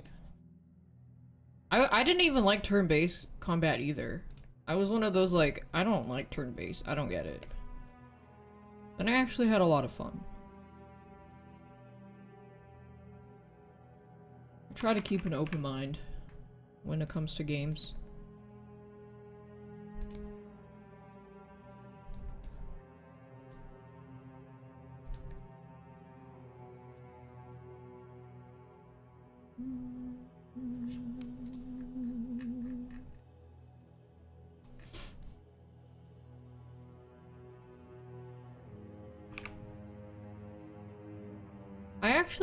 I played Persona 3 Reload and I really liked it, and that was turn-based experience too.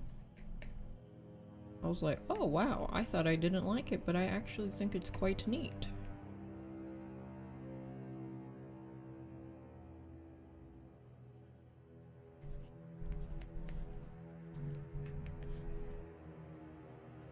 Persona!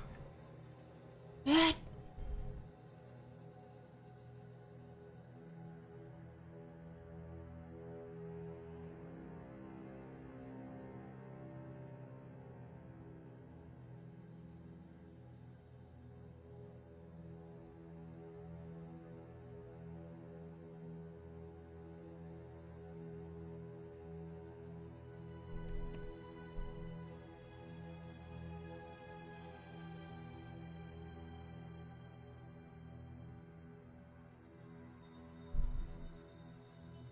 Persona 5? Aren't they making Persona 5 Reload?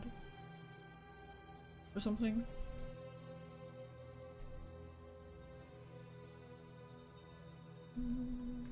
Oh, 4? Oh, it's 4 next. Oh.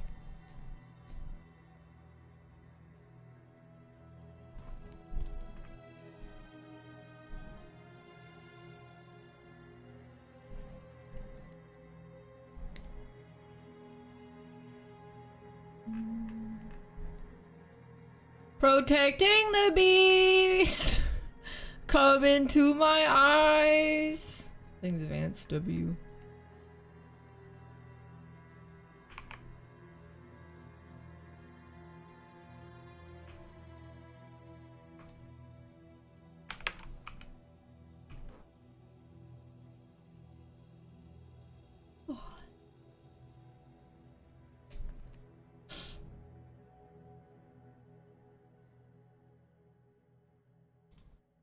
Protecting the bees.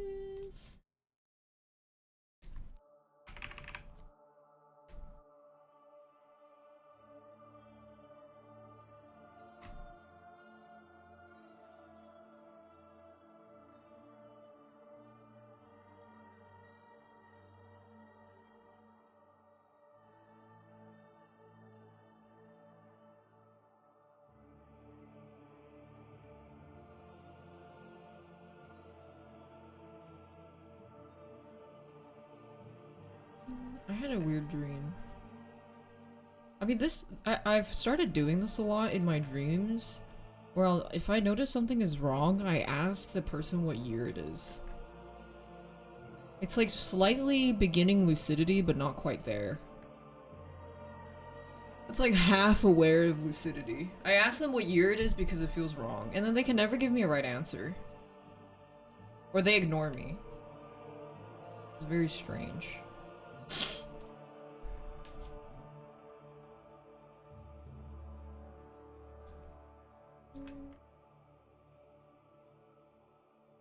Protecting the bees. Wake up into the bees. Why are there so many bees? There's too many goddamn bees.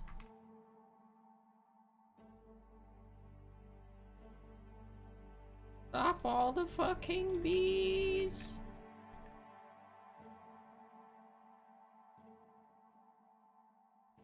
Too many fucking bees.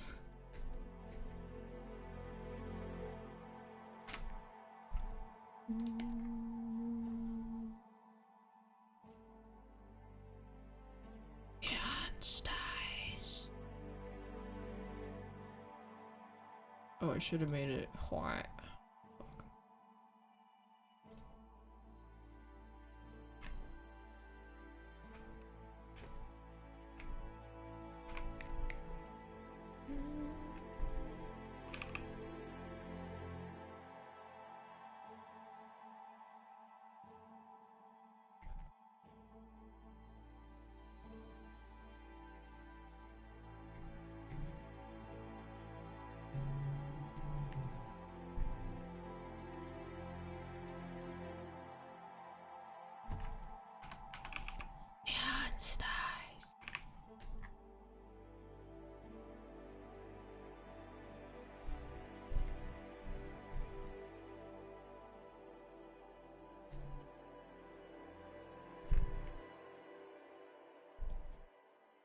Protecting the bees.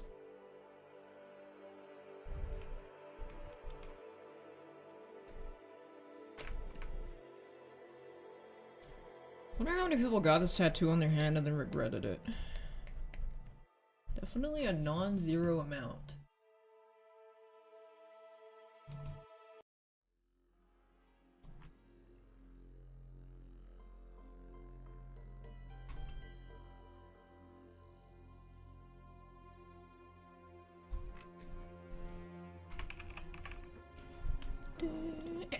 Put it on your forehead?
Dishonored. Dishonored theme.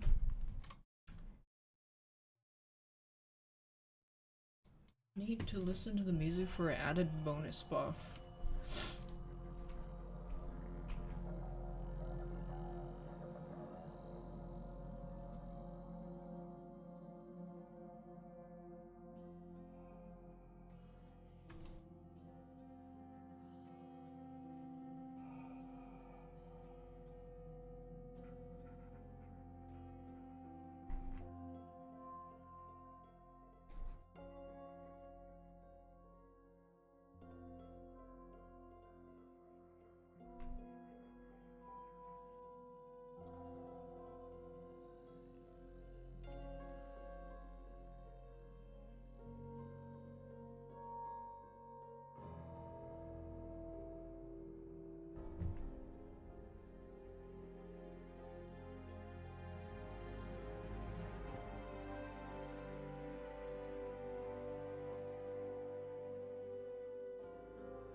Yeah.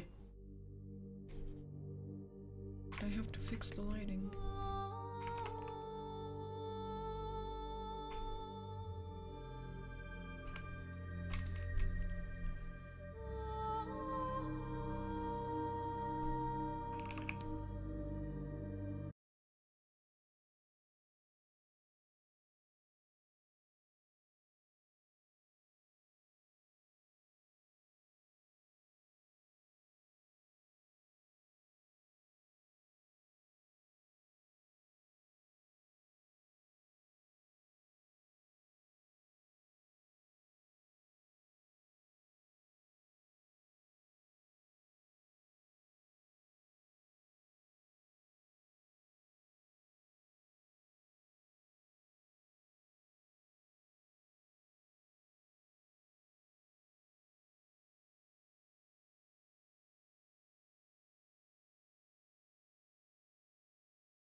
This is Clip Studio Paint, bro.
This wasn't as bad as I thought. I thought the mask would be a pain in the ass, but it's actually kind of fun to do because you can just randomly add shadows.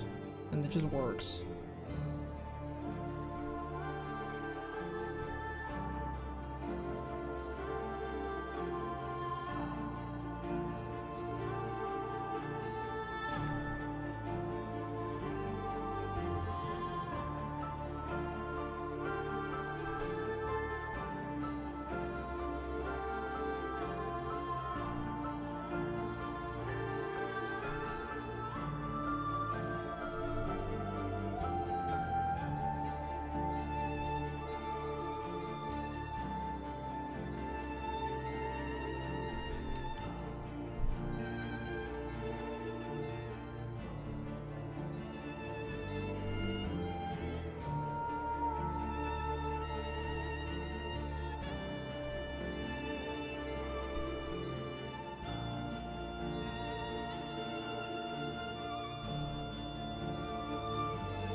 Time to play AC2 again.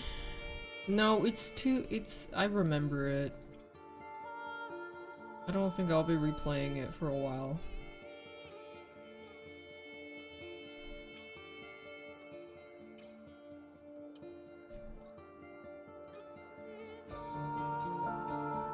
I did play. I did launch it yesterday. That's true.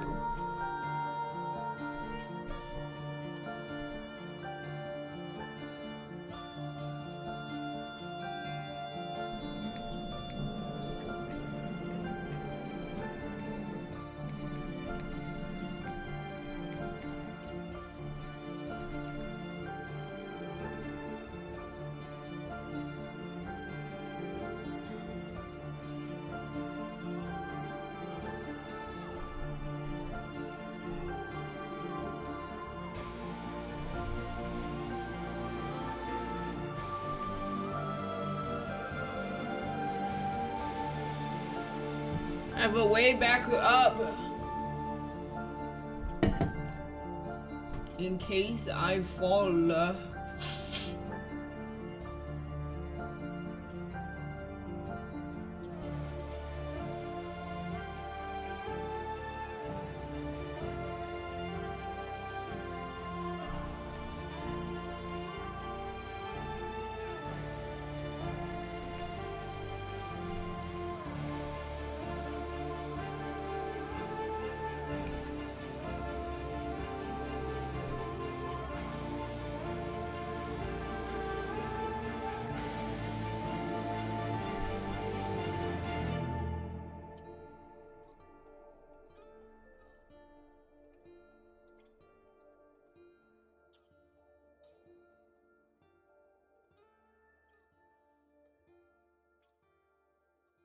Fatal frame? Yeah, going up and down the mountain like 5 million times was a pain in the fucking ass. Holy, I just remember that.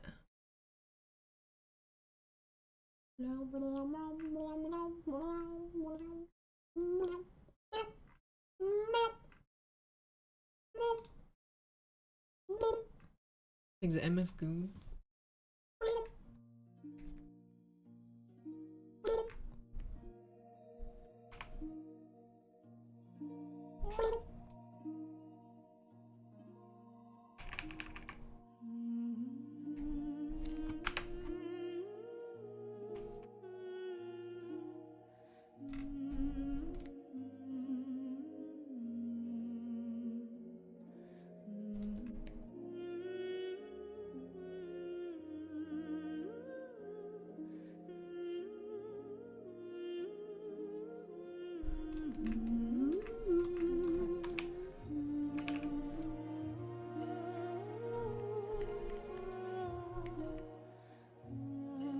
Yeah, this anime fucking sucked.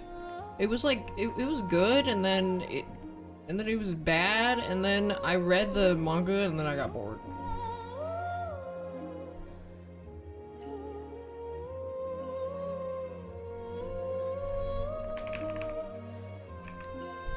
After they escaped, it's just like whatever, you know?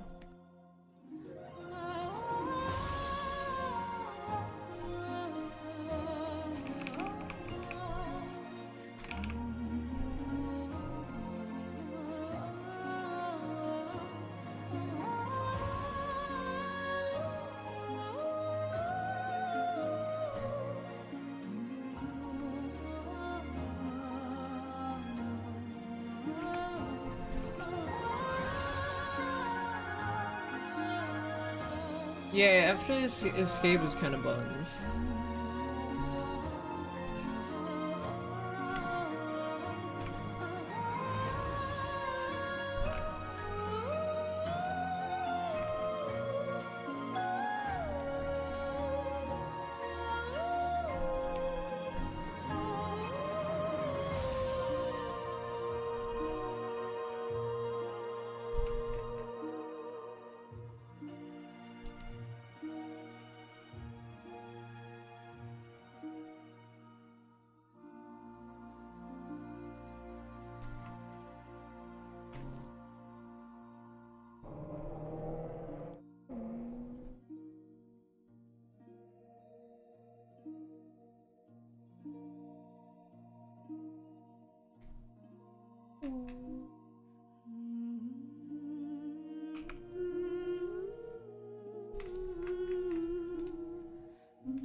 If you never played Fallout, it's infinitely less interesting. Because when I watched it, I was just soy jacking left and right.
Fuck it, rim light.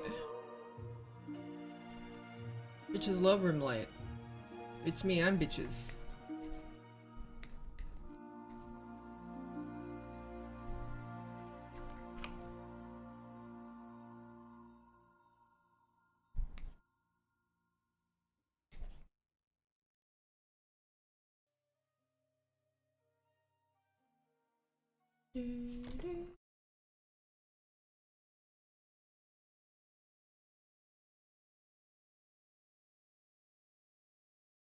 Excuse me.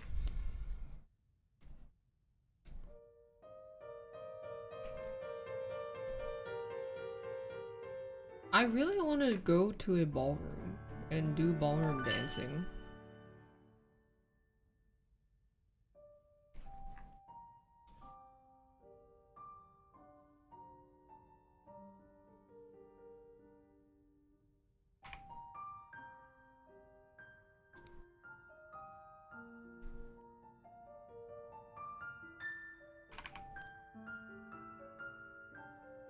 I'm Silas maxing? I should ask Mr. Flirt to dress up as Silas. Actually, he looks more like Zane when he has glasses on.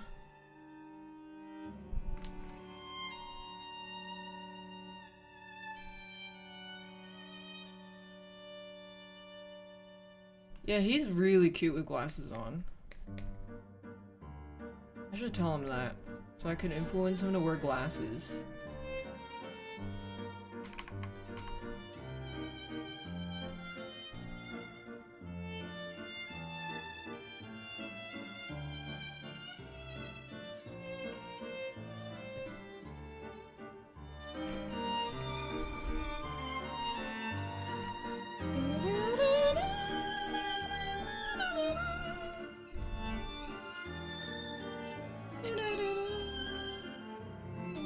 Like this?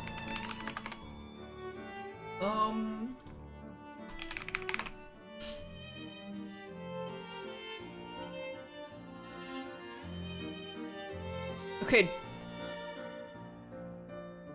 Obviously he doesn't look like this. But when he did put on his glasses, this is what it reminded me of. But this is not what he looks like. I wish. That's Zane.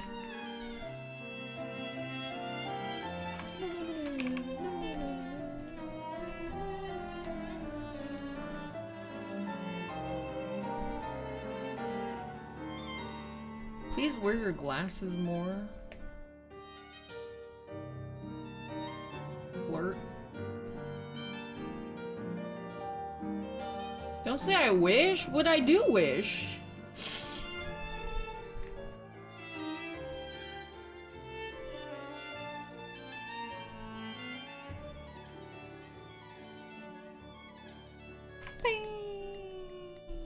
I gently demand, yeah.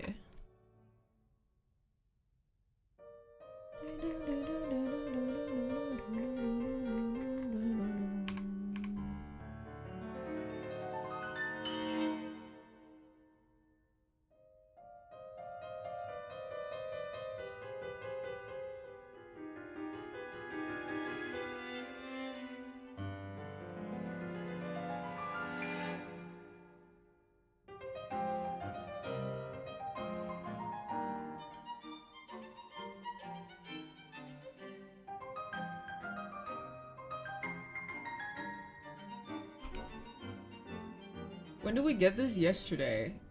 I just want him for his construction skills, yeah. His construction and cooking skills. And his ass clapping skills.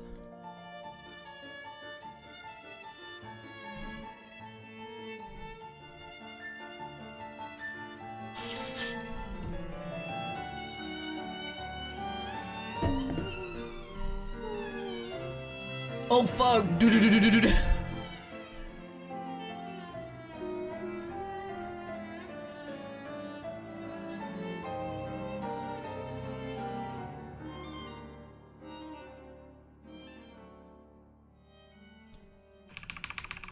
I did my homework for today. Speaking of, huh? Where the fuck has Hume's drawings been? This bitch said she was gonna draw every day with me and then she just fucking disappeared. Oh my god?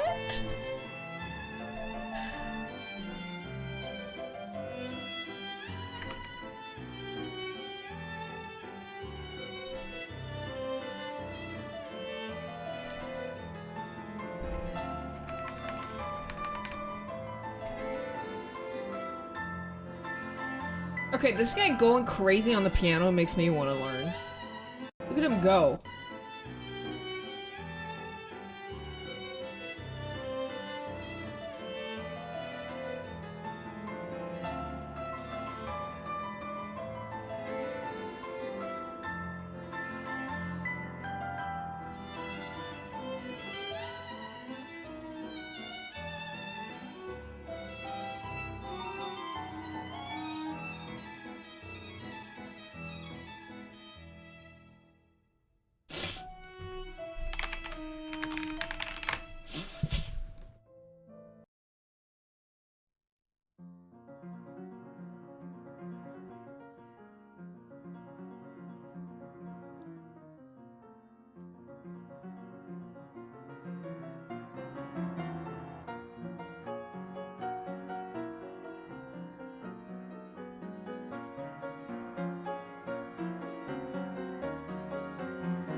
Should I buy an organ? Can I fit an organ in my apartment? Where do you even get an organ from?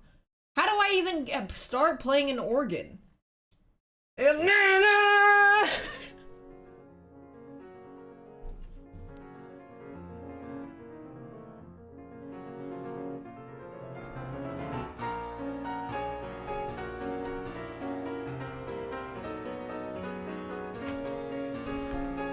Can I get, wait, what's the piano that I got before? Piano. Fuck, it's gone. I need to go look at what piano. I'm getting a fucking piano. I'm doing it. I'm getting the fucking piano. Oh, it's no, that's not keyboard. Fuck, what was it? It was a really good one. No, I'm not getting an organ. Oh, it was the Yamaha 88 weighted. Yamaha 88 weighted digital. $400. What's the difference between a P45 and P143 and P225? Oh my god, this one's $700. Bro, I can't fit a grand piano in my apartment.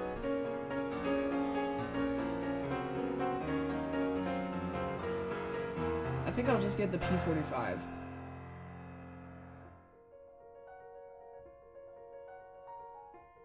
Does this come with a stand?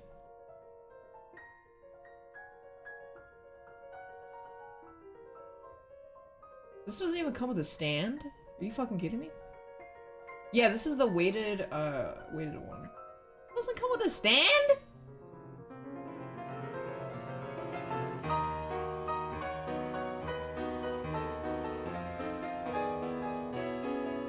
Weighted 8/8 key with stand.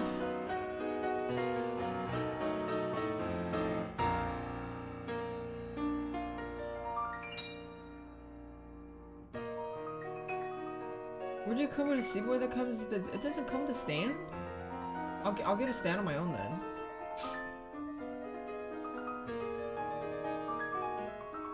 I'll just get the simple one. Okay. Piano stand.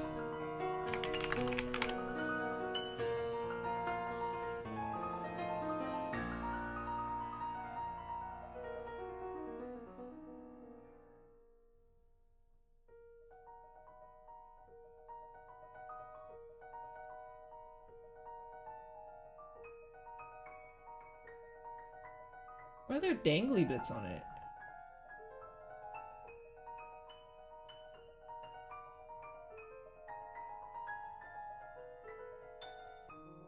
I just want a simple one.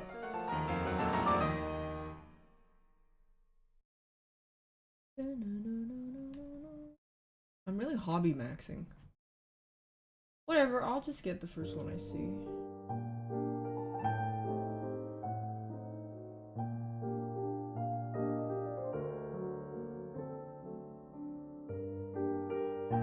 No, piano practice is not fun to watch because the piano practice sounds like this.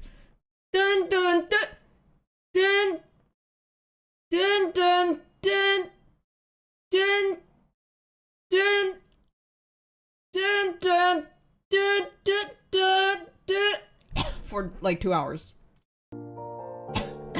It would not be a fun stream.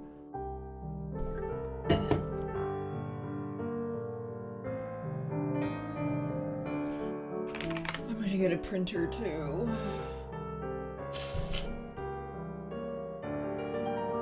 For sheet music.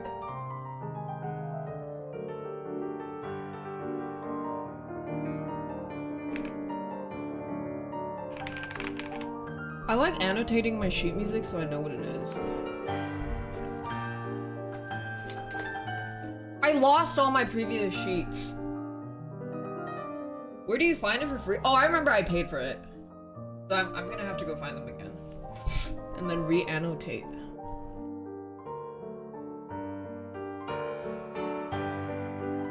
You use the iPad? I don't like that! I like paper.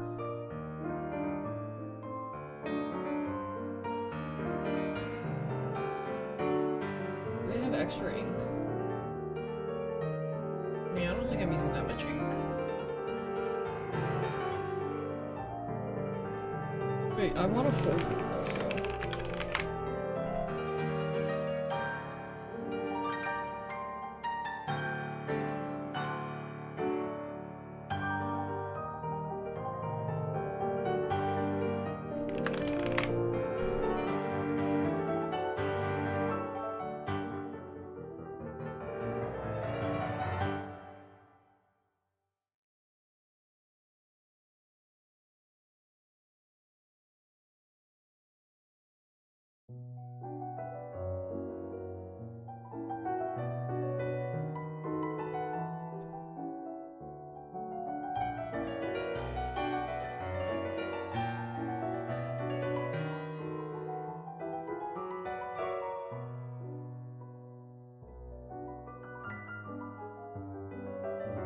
Oh my god, I bought a piano.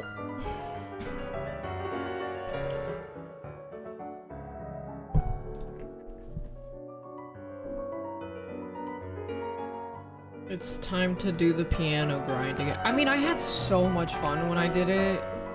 I loved it. So now when I wake up, I eat, I go to the gym, I practice piano, make rug, cook dinner, stream.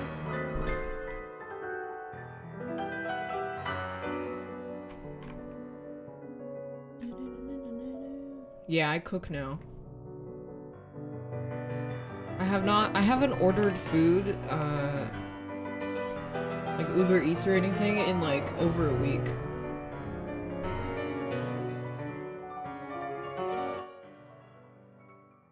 What made me stop before? Well, my fucking cunt ex was like, I gave you a lot of things, let me keep this one piano. And then I said, fuck you, bitch!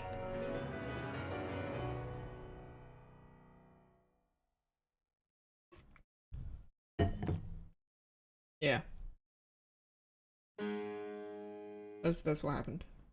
Oh yeah, it was like a birthday gift to me too, and then he was like, no, I have to keep it so I can play it for my 40-year-old babysitter girlfriend, and I was like, girl, at least the Molly is keeping your brain happy.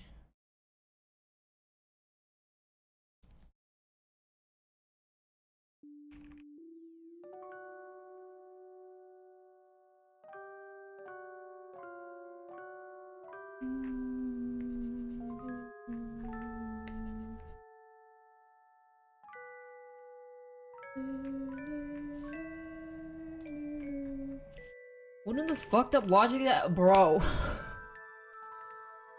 I literally like spilled everything. About a year after or so, I think, or less than a year, like half a year after. They got really mad. I was like, you know, you can say anything you want about me, it's fine. Like, we can go toe to toe. We can go bar for bar. I don't mind.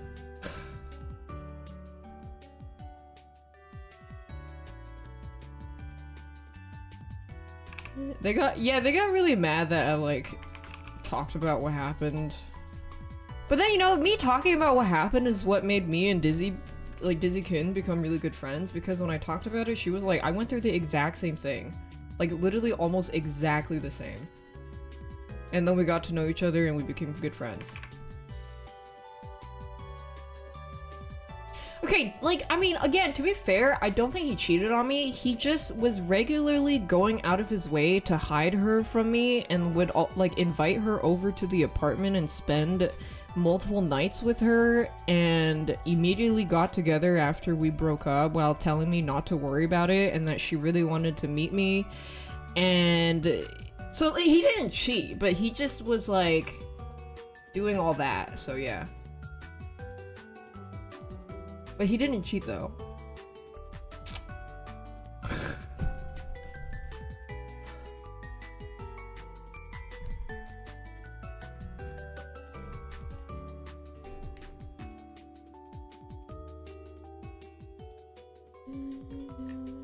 Oh, yeah. And then he said she was like a sister to him. And then apparently she was like blocking sponsors on my behalf, saying that I was an unreliable streamer to work with and that I couldn't be trusted for certain brand deals. And then she was telling other people that I was crazy.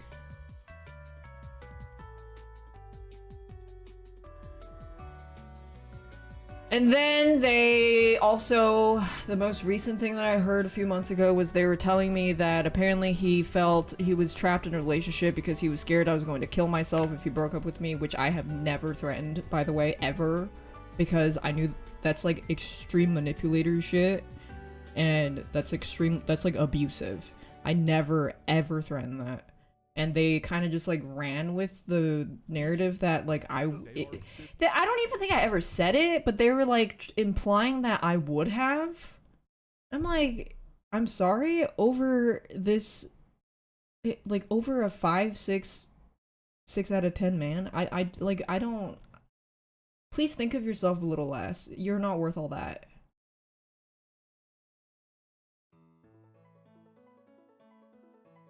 Yeah, I was like, that's crazy. You know what you know that one painter quest in Baldur's Gate 3? The one, the famous painter, and you had to rescue him from the Zetarim cave, and he has a quest line in his estate. And then this girl killed herself, and he's like doing necromancy to bring her back because he felt so bad. And then when you do revive her, she's pissed because she's like, why the fuck did you revive me? He's like, I'm so sorry for what you went through, blah, blah, whatever. And she's like, I didn't kill myself for you, you stupid fuck. And he was like, but you were so sad about me. And she was like, what the fuck is wrong with you? Not everything is about you, you fucking freak. He basically thought she killed herself for him.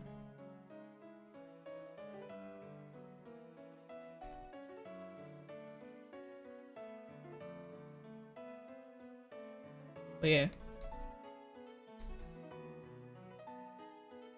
What a great story, though. I mean, I feel like I just have good life stories. I mean, I don't think anything was seriously crazy, but it was a good, it was a good story. A good life story.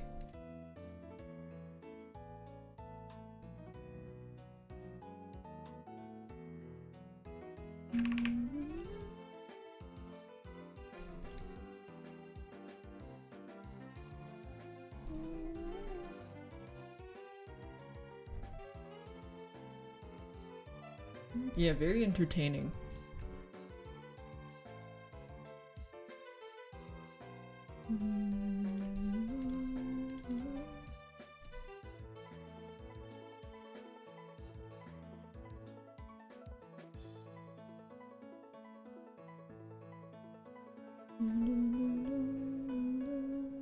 Am I done?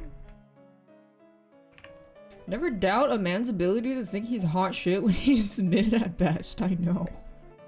It's crazy.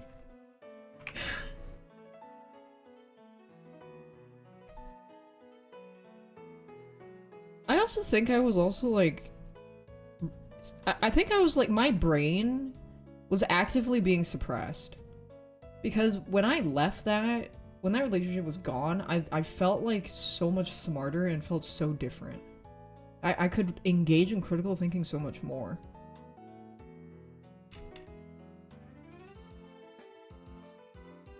I was like, I actually felt more stupid back then.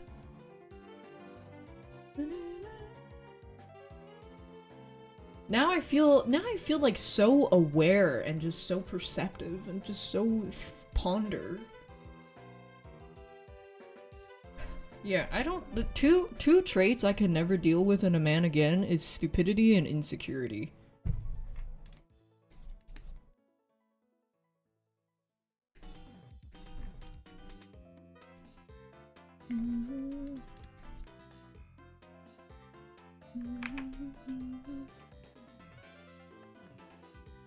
FPS bros, yeah. Dizzy went through the exact same thing. She was like, "Did we date the same person?" I was like, "Girl, we might have."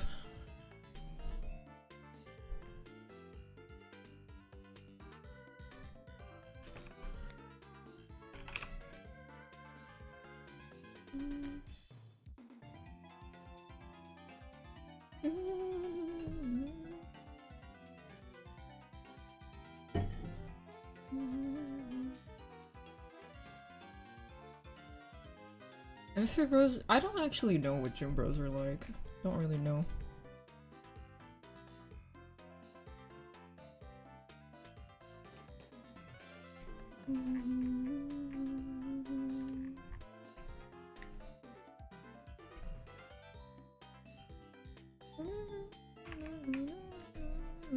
I don't have experience with gym bros.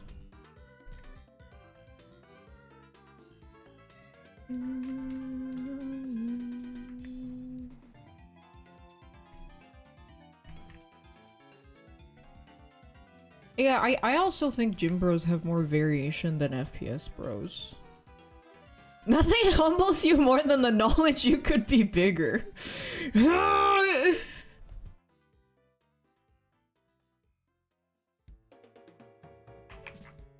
I'm done. Let's open Pokemon cards.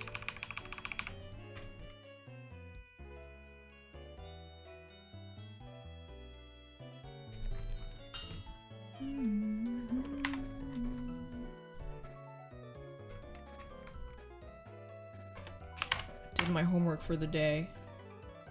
FPS bros, I hate this guy because he moves his mouse better than I can. Yep. Also, will always fumble a bad bitch and go like, "She was crazy. She was crazy." No notes.